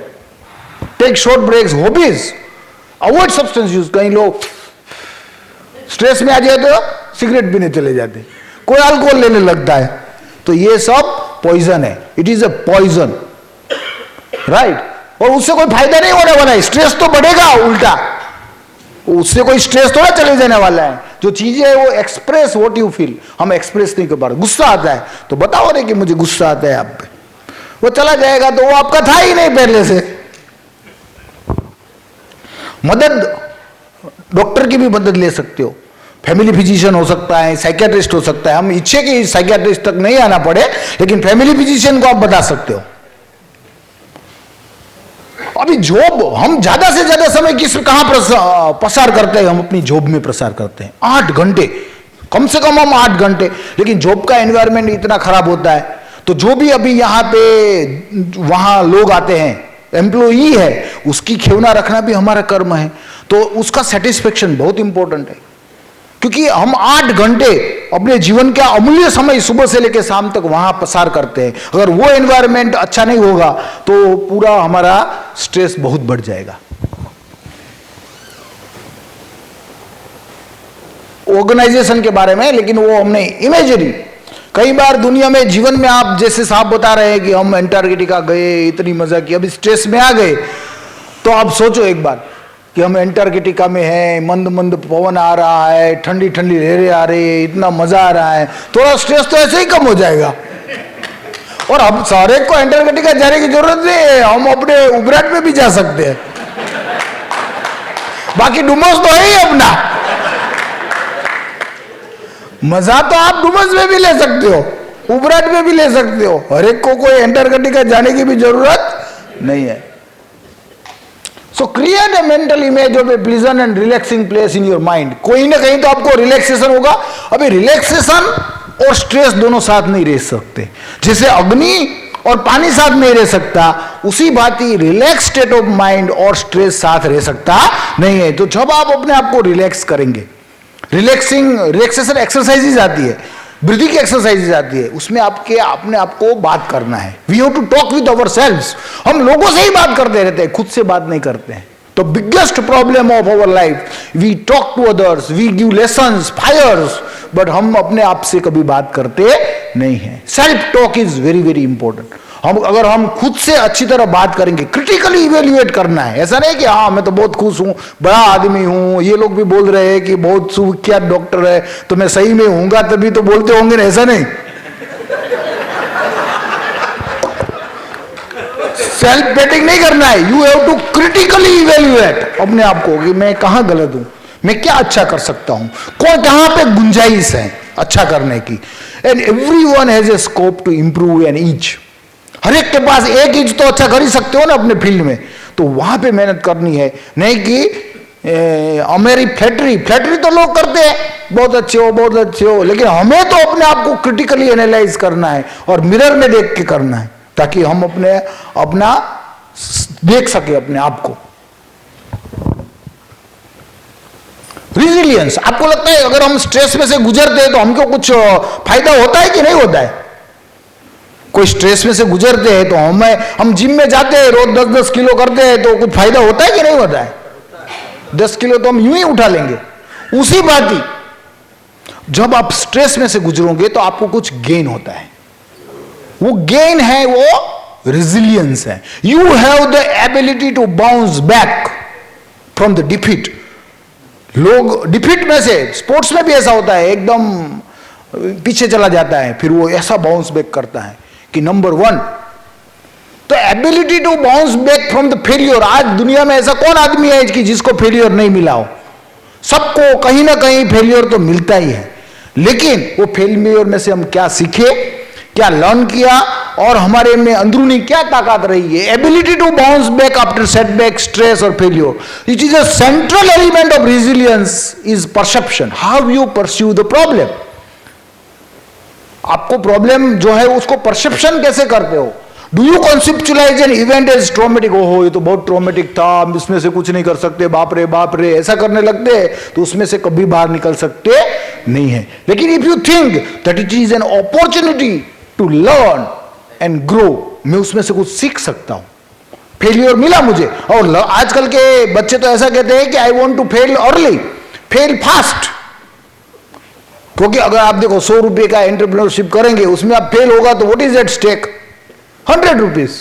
आप 10,000 करोड़ का इन्वेस्टमेंट किया है, उसमें फेल हो गए तो what is at stake? 10,000 crore. So a lesson that you need to learn at 100 rupees you have not learned, and somehow by fluke of luck you have extended yourself. लेकिन वो तो आपको सीखना ही था, तो वो 10,000 करोड़ तक गया बिजनेस, बाद में सीखने को मिला आपको। आप समझते हो? तो जीवन में फेलियर अच्छी बात है, accept it and learn from it. Early तो एंटरप्रेन्योरशिप में ये बहुत है कि fail early, fail fast and grow and learn out of it. America में तो सीरियल एंटरप्रेन्योर होते हैं, एक धंधा करते हैं, वो बोलते हैं मैं उब गया, अभी दूसरा धंधा चालू करूंगा, उसको आगे बढ़ा के फिर छोड़ के आगे बढ़ जाते हैं। तो दे आर सीरियल एंटरप्रेन्योरशिप, ये भी एक काम होता है लोगों का। सो रेजिलियंस की वजह से हमारी स्ट्रेंथ, मेंटल स्ट्रेंथ की बात है, जैसे फिजिकल जिम में बढ़ती है वैसे हमारी मेंटल स्ट्रेंथ बढ़ती है, हमारा कॉन्फिडेंस दिखता है, हम मोटिवेटेड रहते हैं कि आपका प्रॉब्लम है, मैं सोल्व करने के लिए मदद करूंगा। I am here there too, because I have gone through it.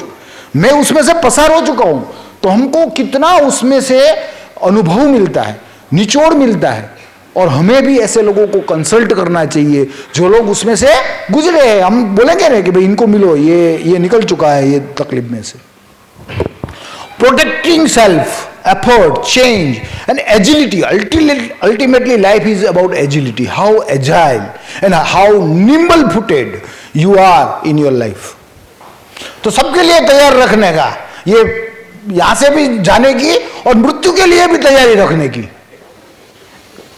Ultimate aim देखो, लाइफ में दो ही सत्य है, there is only two truth of life. आदमी का बर्थ होता है, आदमी की डेथ होती है, बीच में सब भ्रम चलते रहते हैं। कोई बोलता है मैं पैसादार हूं, कोई बोलता है मैं गरीब हूं, कोई बोलता है मैं बहुत पढ़ा लिखा हूं, लेकिन there is the eternal truth of life is birth and death. Rest is to a great extent delusion. So be resilient. Thank you very much. I think I hope I have completed within time. हाँ, तो गोल के बारे में भी मैंने, हाँ, मैं तो क्या है आपसे ज्यादा पाबंद हो गया।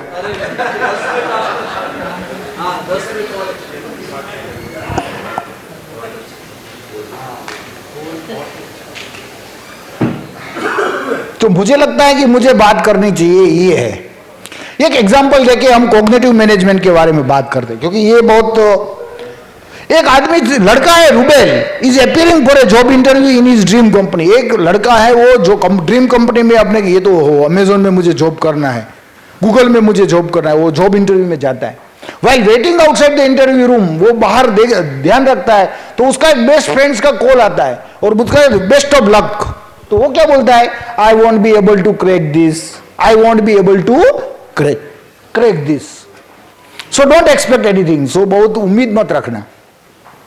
Eventually his interview got over and he didn't get through. Upset and angry, he thought to himself, I knew this was coming. I am still unemployed at the age of 25. तो ये एक किस्सा आपको दिया गया है कि उसने कैसे लिया इस परिस्थिति को। तो सिचुएशन, उसके थिंकिंग क्या था, I won't be able to crack this. ये उसका, जब वो इंटरव्यू देने जा रहा था तो उसके मन में ये चल रहा था, राइट? तो उसकी वजह से क्या हुआ, appearing with poor confidence and anxiety. मैंने ये स्लाइड प्रिपेयर नहीं की होती तो मैं भी यहां ऐसे ऐसे करता होता ना, थरथराता होगा। वो भी बेचारा थरथराने लगे इंटरव्यू में, पुअर परफॉर्मेंस किया उसने। एंड उसका दूसरा है, उसका I am still unemployed at 25, 25 साल का हो गया और मुझे कोई नौकरी नहीं है। तो उससे क्या हुआ, होपलेसनेस आ गया, अभी कोई आशा नहीं रही मेरी, है, स्ट्रेस हो गया।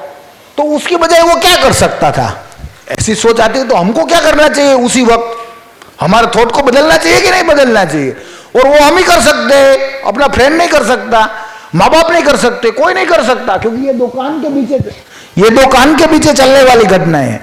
तो हमें अपने थॉट को पहले देखने का, I will give my best, मैं अपना अच्छे से अच्छा प्रयत्न करूंगा। क्या करूंगा, बेस्ट प्रयत्न करूंगा। तो उससे क्या होगा, appearing with optimism and confidence. इससे हमारा उस सामने वाले को लगा कि ये कॉन्फिडेंस है, बड़ा अच्छा तरह, वो तो ऐसे ही हो गया था। अब ऐसे बॉडी लैंग्वेज बदल जाती है, हम सोच बदलते हैं तो हमारी बॉडी लैंग्वेज तुरंत बदल जाती है, यूं इंस्टेंटेनियसली, जैसे ही सोच बदलती है। और वो स्पोर्ट्स वाले तो समझ जाते हैं कि ये टेनिस में कि इसकी बॉडी लैंग्वेज देखो, his shoulders are now drooping, and तुरंत बोल देते कि ये नहीं कर पाएंगे अभी।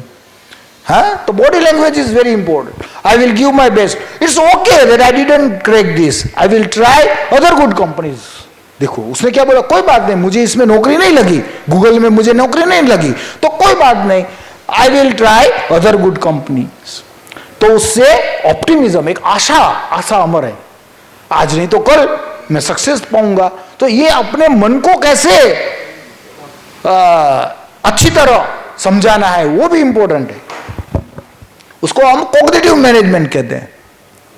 सो रिफ्लेक्ट ऑन योर थॉट्स। हमारे दिमाग में बहुत सारे खड्डूस विचार भी आते हैं, अच्छे भी आते हैं, उसमें कोई बुरा भला नहीं है, लेकिन हमको क्या है कि हर एक, हम बहुत मोरालिस्टिक है, as a Indian society we are highly moralistic.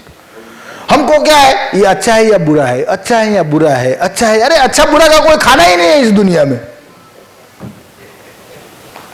आप समझते हो? इज इट हेल्पफुल, ये मुझे मदद करता विचार है या मुझे नुकसान करता विचार है, ये बहुत इंपॉर्टेंट है। तो first thing is, are they helpful?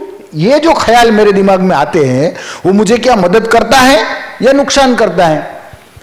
Are they real facts और माई ओपिनियन? फैक्ट्स, कई लोग का ओपिनियन ऐसा हो जाता है, मैं निकम्मा हो गया हूं, कुछ काम का नहीं, मैंने जीवन में कुछ लाया नहीं, पाया नहीं। मेरे 12th में कितने परसेंटेज आए थे? तो 92, और 92 तो हमारे को भी नहीं आया। तो योर फैक्ट्स आर डिफरेंट। देखो, opinion and facts, facts based opinion होना चाहिए। लोग ऐसे ही ओपिनियन दे देते। We are opinionated about our selves. How do they impact me? वो मुझे किस प्रकार से, ये जो विचार है वो मुझे किस तरह से मेरे वर्तन में कैसे असर करते हैं? वो अभी मैं शिवरिंग होने लगा, कॉन्फिडेंटली जवाब नहीं दे पाया, इसलिए मैं एक्चुअली मुझे सब आता था लेकिन मैं तब घबरा गया, इसकी वजह से मैं नहीं सिलेक्ट हो पाया। प्रॉब्लम ये है। What would be more realistic and helpful way of thinking about this? इससे अच्छी तरह मैं कैसे सोच सकता हूं? Introspect beliefs and attitude. Beliefs, देखो ये दुनिया में ABC याद रखो। ए मतलब एंटीसीडेंट इवेंट्स, कोई भी घटनाएं बनती रहती है और उसके कॉन्सिक्वेंसेस भी समाज ने तय कर दिए हैं कि आप मर्डर करोगे तो 14 साल की लगेगी, आप ये करोगे तो 3 साल की लगेगी, आप ये करोगे तो ये होगा। सब कुछ तय है ये समाज में, जीवन में। तो A and C is constant, उसमें कोई बदलाव आप कर ही नहीं सकते। इवेंट्स तो बनेंगे ना, अच्छे भी बनेंगे, बुरे भी होंगे, कॉन्सिक्वेंसेस भी फिक्स्ड है। You can only change belief which is under your control, which is between 2 years, and you can only change B, you cannot change A, you can't change C either। B को ही बदल सकते हो तो B को बदलो। मैं बीबी को नहीं कहता हूं, 2 बार बीबी बोल गया तो कि डॉक्टर साहब तो उल्टा पुल्टा सिखा गए। अभी हमारी जो बिलीफ्स होती है वो माल एडेप्टिव होती है। कैसी होती है? माल एडेप्टिव। कई लोगों को क्या है, ओवर जनरलाइजेशन कर देते हैं, कुछ राय का पहाड़ बना देते। छोटी बात हुई, अरे अरे अरे शेयर मार्केट गिर गया, आप तो बेचो बेचो बेचो, बेच देते हैं सब कुछ है। 1000 पॉइंट गिर गया, अब तो पूरा गया, जीवन खलास। ऐसा कुछ होता नहीं है जीवन में, बराबर है ना? तो ओवर जनरलाइजेशन। कई लोग खड़े सही में शेयर मार्केट डूबते तो भी खड़े रहते हैं, that is minimisation. Another problem is thinking of is minimization. Once is over generalization or maximization, the same is also minimization. And तीसरा प्रॉब्लम है सिलेक्टिव एब्स्ट्रैक्शन। देखो मैंने तो बहुत सारी बातें की, लेकिन आपको जो चाहिए वो बात मेरी याद रखोगे आप, और जो आपको तकलीफ देने वाली बात है वो भूल जाओगे कन्वीनियंटली। तो आप मेरे लेक्चर में से ऐसी ऐसी बातों पकड़ोगे जो तुम्हें बीबी को सुनाने के लिए अच्छी लगेगी, और जो खुद में लागू होती है वो नहीं बोलोगे। तो ये सबसे बड़ा प्रॉब्लम है अपने माइंड का। It is a mind game that we selectively abstracts what suits me and we conveniently ignore what is critical to me. हम क्रिटिसाइज नहीं सहन कर सकते, जबकि निंदक को तो साथ में रखना चाहिए। निंदक हमारा दोस्त होना चाहिए जो सही में हमारा भला चाहता हो और निंदा करे हमारी कि भाई तुम्हारा ये अच्छा नहीं है।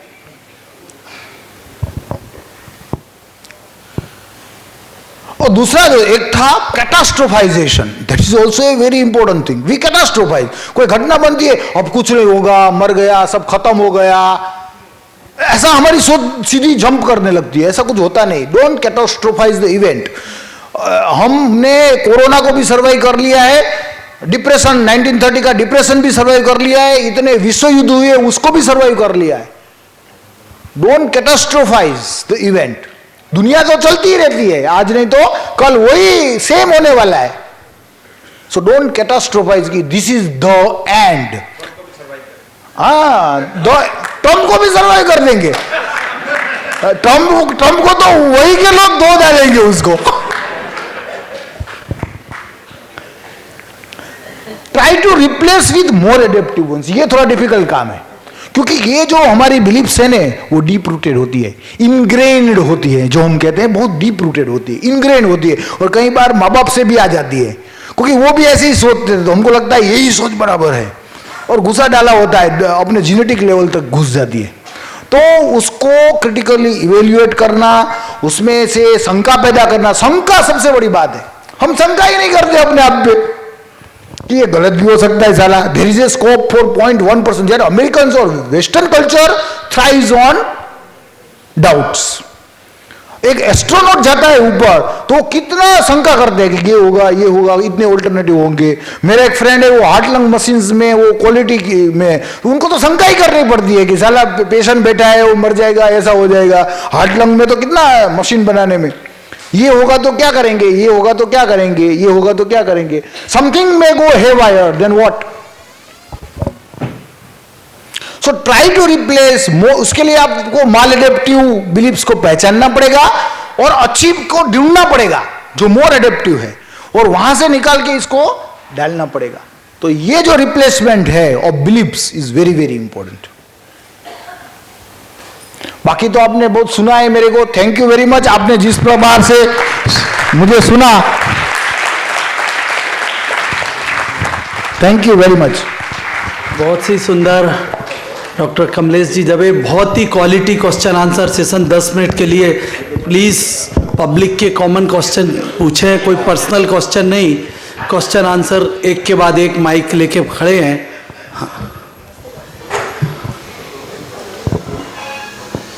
हेलो। हाँ बोलिए। डॉक्टर साहब, ये फोबियाज जो होते हैं ये भी अपनी ह्यूमन साइकोलॉजी पे वर्क करते हैं क्या, उस पर थोड़ा बताइए। फोबिया महिलाओं में ज्यादा होता है। नहीं, ये स्टैटिस्टिक्स है। तो वो छिपकली का फोबिया सब महिलाओं को, अरे छिपकली आ गई, छिपकली आ गई। मेरे एक बहन, मेरे इतना फोबिया था, तो वो छिपकली नहीं हो तो भी उसको छिपकली दिखती थी, और बाजू वाले के घर पे रहने लगी तो वो भी कंटाल गई कि ये 7 दिन से पड़ी है मेरे घर पे। बोले कैसे निकालो, मैंने बोला छिपकली ला दो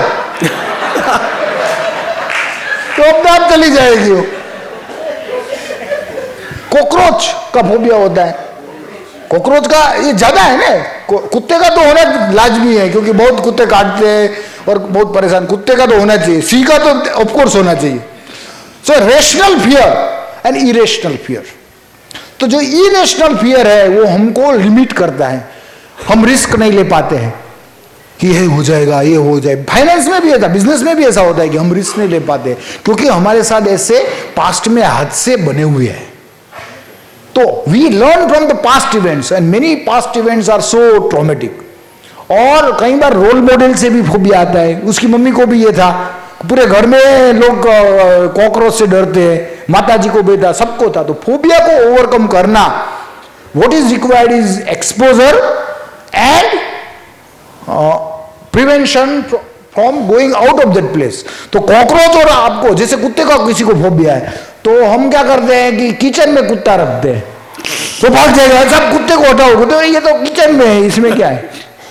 तो धीरे धीरे उसको पकड़ाते हैं कि लो इसको पकड़ो, तो कुत्ते को पकड़ता है वो पहली दफा। धीरे धीरे वो कुत्ते की जो साइज छोटी होती है ना, कुत्ते के बारे में मुझे ज्यादा पता नहीं है, लेकिन वो स्मॉल वाले होते हैं, फिर बड़े वाले होते हैं, धीरे धीरे उसका एक्सपोजर करते हैं, फिर डोबरमैन तक चले जाते हैं। तो एक्सपोजर एंड प्रिवेंशन, अवॉइडेंस, उसको अवॉइड करना चाहता है वो आदमी कि मैं इसके सामने नहीं आऊंगा, लेकिन वो करना पड़ेगा आपको। उसमें क्या आपकी धड़कन तेज होता है जी, घबराहट होगा, भाग जाने की इच्छा होती कि मैं क्यों यहाँ खड़ा हूं, लेकिन उसको भगाने की नौबत ना आए, उसको रिलैक्स करना है कि नहीं नहीं कुछ नहीं होगा, मैं तेरे साथ हूं ना। जीवन में कुछ कोई एक ऐसा आदमी मिले जो बोले कि मैं तेरे साथ हूं, तो आदमी का आत्मविश्वास इतना बढ़ जाता है।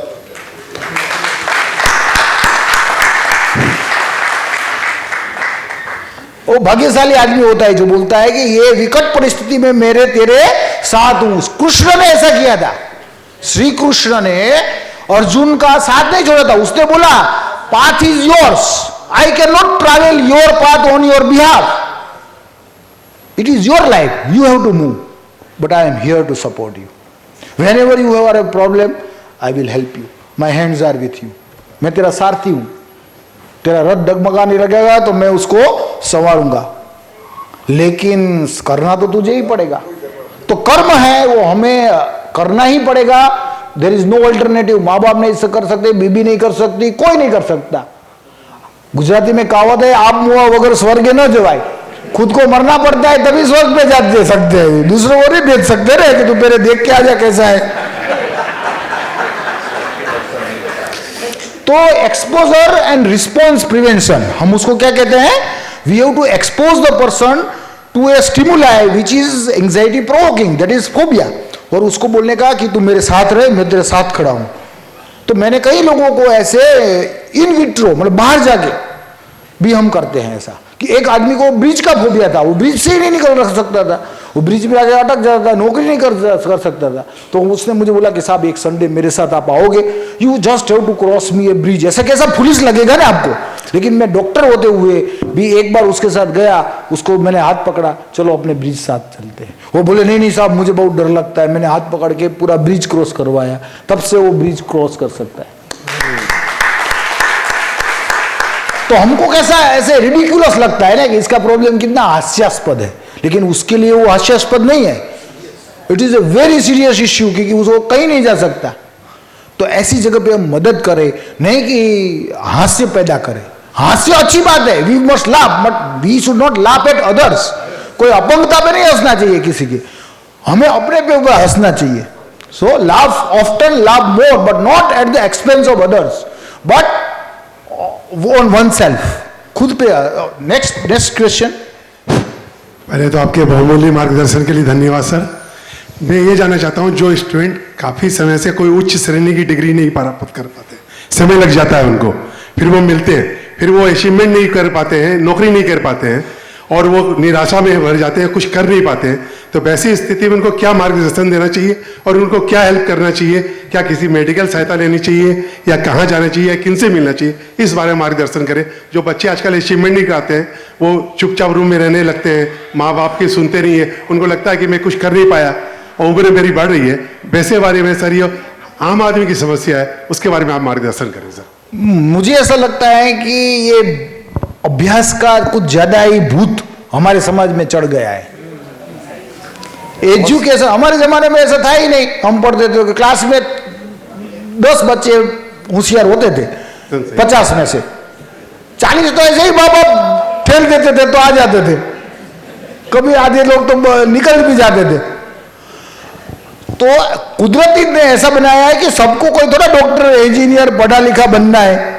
बनना की जरूरत भी क्या है? समाज को तो हर एक आदमी चाहिए. इलेक्ट्रिशियन भी चाहिए, रिपेयरर भी चाहिए, हुनर बहुत सारी चाहिए. लेकिन हमने ऐसा समझ लिया कि knowledge is the only way to earn money and to reach a social hierarchy.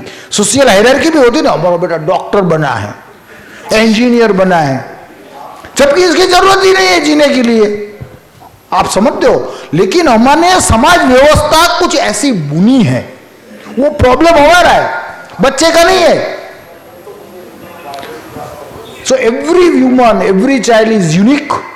उसके यूनिक पोटेंशियल्स होंगे. कई लोग स्पोर्ट्स में अच्छे हो सकते हैं, कोई लोग हुनर में अच्छे हो सकते हैं, उसको मैकेनिक्स आइटम तुरंत आ जाएगी तो उसमें आगे बढ़ाओ उसको. लेकिन हमारा तो एक ही है कि पढ़ो पढ़ो, मैथ्स अच्छा करो, इंग्लिश अच्छा करो. English is also our imperial hegemony. हमको क्यों इंग्लिश आना चाहिए? बिकॉज वो अंग्रेज आ गए और ठोक दिया हम पे अंग्रेजी. So it is also a imperial hegemony कि हमको, तभी हम अच्छे माने जाएंगे जब हम इंग्लिश में बात करेंगे. क्यों हम हिंदी में बात करेंगे तो अच्छे नहीं लगेंगे? मोदी साहब को तो हमें अच्छे लगते हैं, हिंदी में बताते हैं तो भी. तो हमें अपने भाषा का भी गर्व होना चाहिए. उस हिसाब से बच्चे का कोई फॉल्ट नहीं है. लेकिन सोसाइटी ने ऐसा मैलिग्नेंट ग्रोथ किया है, उसमें वो बैठ नहीं पाता है. आप बच्चा, आप समझते हो? तो ये यूथ की ऐसी प्रॉब्लम है कि हमने ऐसी सोसाइटी की रचना कर दी है जिसमें बहुत सारे बच्चे फिट नहीं हो पाते हैं. और जो भी आज हुनर, मेरे यहाँ अभी एसी रिपेयर करने आया, बहुत पैसा ले गया, लेकिन फिर भी उसने मुझे क्या बोला, 40,000 ले गया सब एसी का मिला के। उसने बोला कि मैंने मेरे बेटे को MBA करने भेजा है। मैंने बोला क्यों MBA करने भेजा है? बोले कि नहीं साहब देखो ये हम तो ऐसी मजदूरी करते हैं। मैंने बोला 40,000 तो ले लिया तूने, उसको नहीं मिलने वाला है। वो MBA करेगा तो भी इतनी देर में नहीं मिलने वाला है जितनी देर में तूने मेरे से खंखेर लिया। आजकल हम अपने बच्चों को इंग्लिश पहले सिखाते, मातृभाषा से दूर कर रहे हैं। हाँ, मातृभाषा तो होना ये चाहिए कि इंग्लिश तो तो problem is not with the child, problem is with the society, what I am trying to convey. लेकिन उसमें अभी हमको सोसाइटी को रातों रात तो बदल नहीं सकते, उसमें कुछ बीच का रास्ता निकलना पड़ेगा। तो बहुत तकलीफ में हो तो हमारे जैसे कोई काउंसलर है, साइकियाट्रिस्ट है, उसकी मदद लीजिए, हम उसको थोड़ा मोड़ पाएंगे ताकि वो हमारे जो सामाजिक चोकठा बिठाया है, हमने नया चोकठा बिठाया है, उसमें वो फिट हो पाए।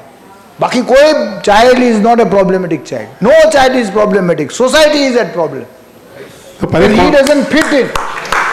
सर पहले काउंसलर से मिलना चाहिए कि आप लोग की जैसे से मिलना चाहिए? पहले काउंसलर से मिलना चाहिए कि आपकी मेडिकल सहायता ले? मुझे मिला दो ना, मैं आई एम वन। धन्यवाद। ऐसे होता क्या है, बच्चा कहाँ कहाँ बात करे। देखो एक से बात करता है, फिर उसने को लगता है अब दूसरे से नहीं करना है, क्योंकि ये बहुत अंदरूनी बात होती है, ये बातें बहुत पर्सनल होती है, बहुत डीप होती है। बहुत मेहनत करने के बाद कुछ बाहर आता है और तुम बोले, काउंसलर बोले कि नहीं नहीं अब तो साइकियाट्रिस्ट के पास जाओ, वो बोलेगा नहीं अब तो मुझे कहीं नहीं जाना है। एक के पास तो इतना जिगर हिम्मत खोल के मैंने बात की और ये बोलता है अब दूसरे के पास जाओ। तो ये कोई तो मैं अपना I can't wash my dirty linens everywhere, मैं अपने खुद का गंदा कपड़ा हर जगह नहीं धो सकता, नहीं एक जगह पे धोया। हाँ तो ये बड़ा प्रॉब्लम है। हाँ यस सर, बहुत अच्छा सेशन, बट मेरा क्वेश्चन सर रिलेशनशिप के रिगार्डिंग है। जनरली जो हम एक प्रॉब्लम फेस करते हैं, प्री ऑक्यूपेशन ऑफ थॉट्स और परसेप्शन। हमारे साथ जो क्लोज पीपल है वो अपने प्री ऑक्यूपाइड थाट से ही अपने को जज कर रहे होते हैं और उनका एक परसेप्शन सेट है, but things are changing with the changing world and all. इस परसेप्शन को लाइफ लॉन्ग जो ड्रैगिंग होता है, इट इज़ वेरी पेनफुल, क्योंकि आदमी सब हर एक का टाइम एंड आपका बराबर बात समझ गया हूं। हमारी सोसाइटी है ना, वो प्रिस्क्रिप्टिव है। कैसी है? वो प्रिस्क्राइब करती है। बहू है तो ऐसे रहने का, माँ है तो ऐसे ही रहने का, ऐसे ही रहने का, जी ही बहुत लगाते हैं। वाइफ जो हमारी गुजराती में जो बोलते हैं, it should be, must be. दुनिया में मस्ट जस्ट ऐसा कुछ होता नहीं है, मस्ट कुछ नहीं होता है, इतना तो होना ही चाहिए, ऐसा कुछ होता नहीं, ये ज्यादा है। It is a maladaptive problem, it is a maladaptive belief. नहीं होगा तो क्या होगा? There are many people who are not doing like you and still they are successful. So there are other things, right? So there are thousands. तो हमारे क्या, हमारे समाज में ऐसा है कि बहू का, सास का ऐसे चोकटा ही ऐसा बना दिया है ना कि वो फ्रेंड नहीं बन सकते। बनने के लिए चाहते हो तो भी नहीं, समाज नहीं बनने देता। बाजू वाला बोलेगा कि यार तुम्हारी बहू तुमसे ऐसे बात करती थी, हैं? तिकड़म हंसते थे, सास कैसे, बहू कैसे सास के सामने हंस सकती है? तीसरा बाजू वाला उंगली कर देगा।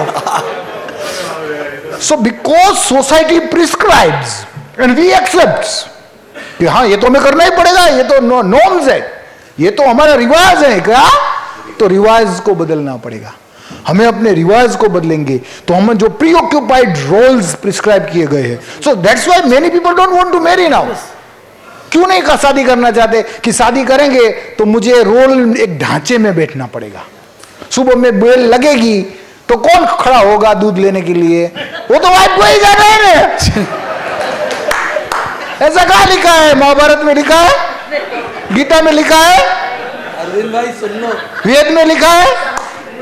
हाँ, तो प्रॉब्लम यहां से शुरू होता है कि और मेरे हस्बैंड भी सुन रहे हैं। अच्छी बात है, हाँ बता दिया। people can learn if they wish to, but these are the difficult terrain. Male female relationship in the modern time is the most stressed relationship because there is a lots of educations. अभी तो ऐसा है कि लड़कियां ज्यादा पढ़ी है और लड़के कम पढ़े हुए होते हैं, और ऐसे गवार होते हैं कि हमको लगता है कि लेकिन मिलते ही नहीं है, तो बेचारे को करना पड़ता है सामाजिक ढांचे से। जय श्री नारायण। हाँ लास्ट, हाँ। जय श्री नारायण। आपकी बहुत सी बातें दिल को छू देने वाली थी, उसमें से एक हादसा या एक कहानी थी आपकी। क्या निवेदन है, खाली क्वेश्चन पूछें दिगंबर जी प्लीज, समय वाइंड अप हो रहा है, क्वेश्चन पूछें। हमारे समय की मर्यादा है, आप खाली क्वेश्चन पूछें और हम 2 मिनट में वाइंड अप कर रहे हैं।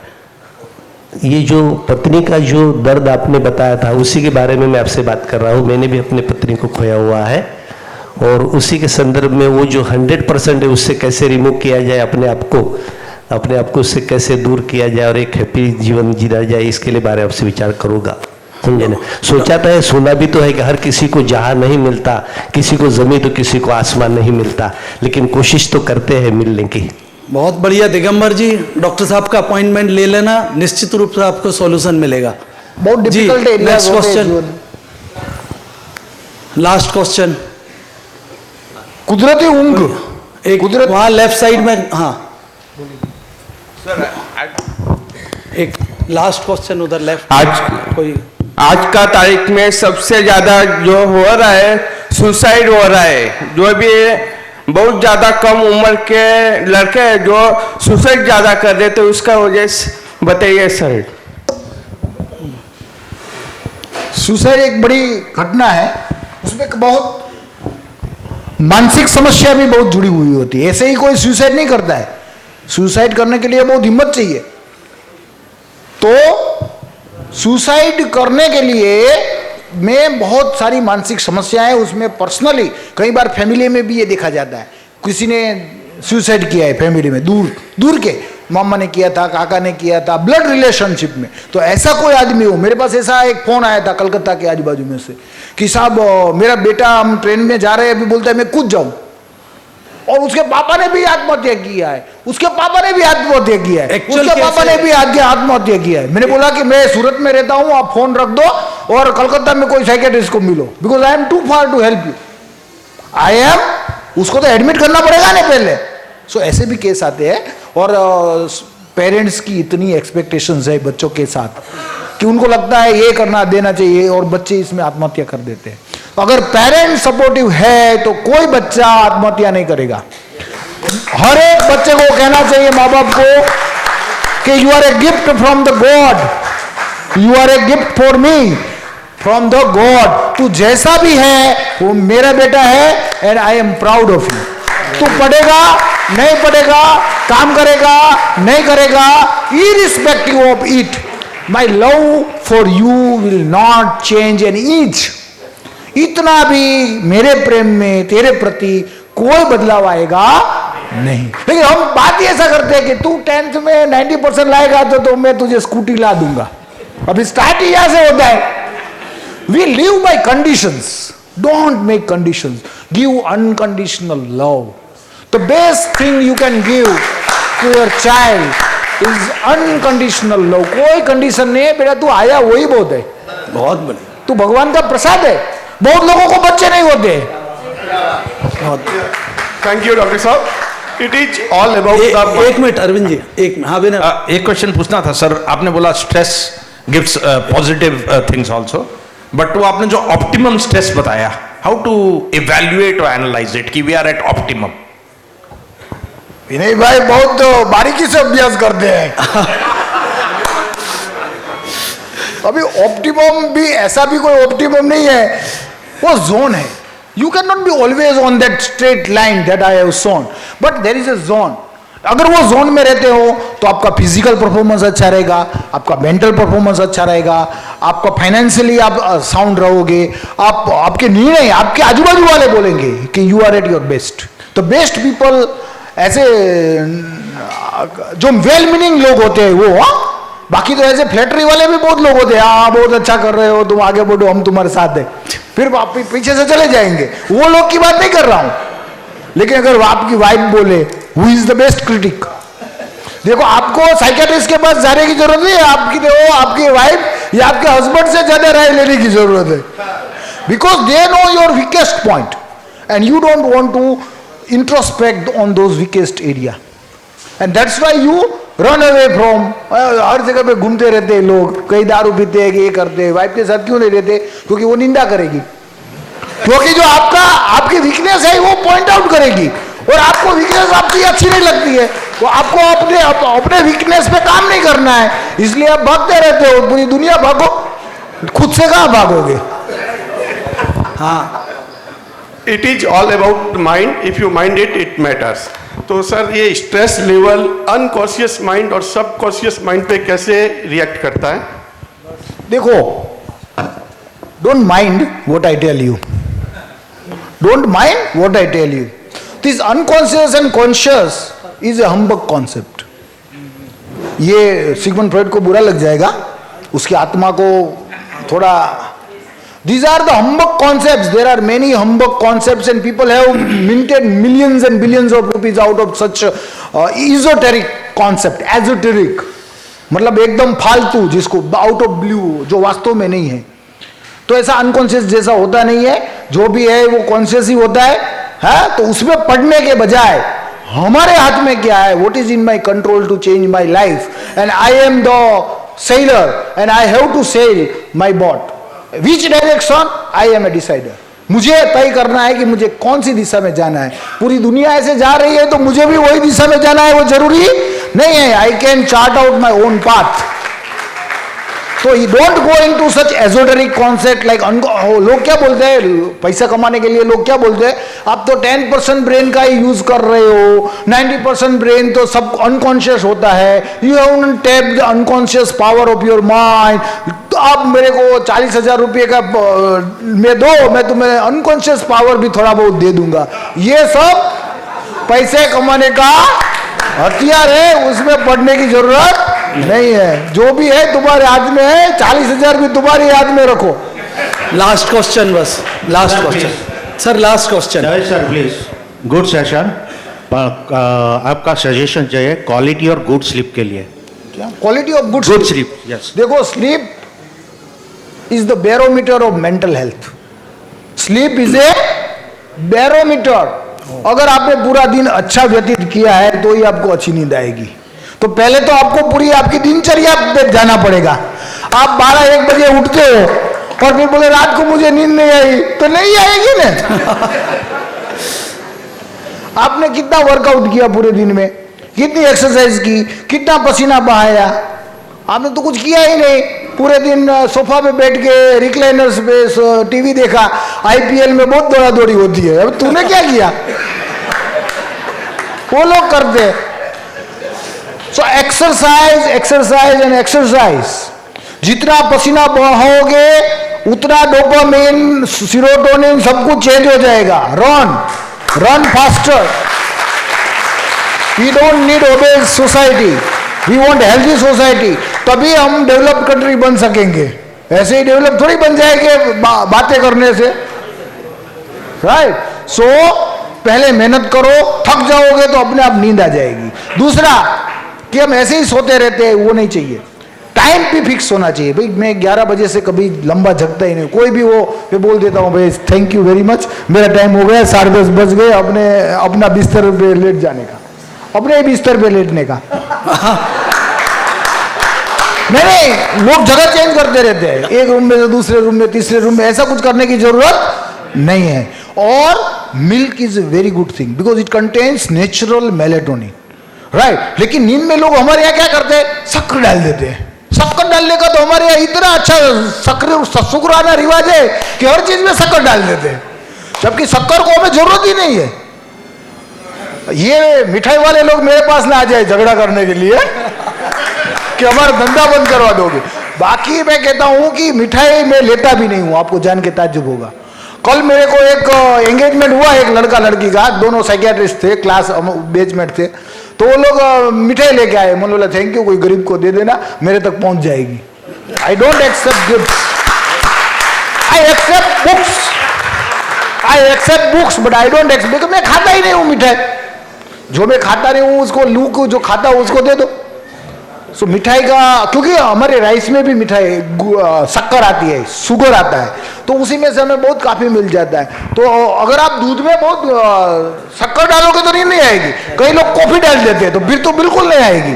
डोंट टेक स्टिमुलेंट्स, मतलब कॉफी, टी, अल्कोहल बिल्कुल नहीं लेना चाहिए। कई लोगों को लगता है कि अल्कोहल अच्छा है, but it disrupts the architecture of your sleep. The quality of sleep is also important. Quantity is not only important. कई बार हम 5 घंटे सोए और सुबह में ऐसा क्या सोया यार, मजा आ गया, ये जो फीलिंग है ना, वो क्वालिटी स्लीप आर्किटेक्चर अच्छा रहेगा, REM NREM स्लीप का जो बैलेंस है वो अच्छा रहेगा, तभी हो पाएगा। एक्सरसाइज करो, टाइम पे सो, टाइम पे उठो, बिस्तर का उपयोग सिर्फ सोने के लिए करो, ऐसे ही पड़े नहीं रहो दिन को। साहब धन्यवाद। ये माइक अचानक हाथ में आ गया तो कुछ 2 लाइन आपके लिए बोलने का मन हुआ है। याद आइए कि हर एक को अपनी खूबियों का एहसास नहीं होता, कि हर एक को अपनी खूबियों का एहसास नहीं होता। डॉक्टर साहब जैसे लोगों को मिलना इत्तेफाक नहीं होता। अच्छा कुछ किया होगा जीवन आदर्श उत्कर्ष परिषद ने, वरना डॉक्टर कमलेश जी आज हमारे बीच में उपस्थित हैं, हमें ये यकीन नहीं होता, हमें यकीन नहीं होता। थैंक यू, धन्यवाद। Thank you for your generous compliments. की एक जानकारी और अतुल देना चाहता है। हाँ, जब डॉक्टर साहब से पहली बार मिले तो उनके विचार सुने, तो विचार सुन के मतलब एक मन में ऐसी भावना आई डॉक्टर साहब की सुन के कि डॉक्टर साहब ने बोला कि अतुल भाई जब हम यहाँ से रिटायर होंगे सिविल हॉस्पिटल से, तो मेरा खुद का विचार है कि मेरे रिटायरमेंट के बाद में जो मुझे पैसा मिलेगा उससे मैं खुद का रिहैब सेंटर सूरत में चालू करूंगा। आज ऐसे उच्च विचार वाले निःशुल्क तो मैंने बोला कुछ पैसे अवश्य लेना, फ्री की चीज का कदर नहीं होता है। तो ऐसे डॉक्टर के लिए सत सत नमन, सब कुछ छोड़ के सिविल की सेवाएं दे रहे हैं, कोई भी उनसे मिल सकता है। और जो OPD 13 नंबर कोई नहीं लेता है, वो डॉक्टर साहब बोले मुझे दे दो, और उसी OPD में 30 से 300 पेशेंट भी आते हैं और समय कम पड़ता है। ऐसे डॉक्टर कमलेश जी दवे को पुनः स्टैंडिंग ओवेशन के साथ हम सब वो करेंगे, ऑनर करेंगे। और बहुत ही सुंदर डॉक्टर साहब ने सरल शब्दों में इतने अच्छे ढंग से हम सबके बीच में, मुझे लग रहा है बहुत ही जल्दी एक सेशन और डॉक्टर साहब का लाना पड़ेगा। और हमारा अगला सेमिनार 22 जून इसी समय इसी हॉल में, हमारे सेमिनार 3 या 4 महीने में एक होते हैं। आप सबसे निवेदन है जैसे आज समय पे आए और लेट हो जाए तो भी आए, पीछे शांति से बैठ जाए, दूसरों को डिस्टर्ब नहीं करें। पुनः आप सबका बहुत बहुत आभार। पिछले कुछ सेमिनार डॉक्टर मुकेश जी पारासर की सेमिनार की pen drive, doctor Rajiv Mehta की पेन ड्राइव, डॉक्टर सुधीर भाई साई की पेन ड्राइव अवेलेबल है। अवश्य आप लोगों को अगर जरूरत हो तो लेके जावें।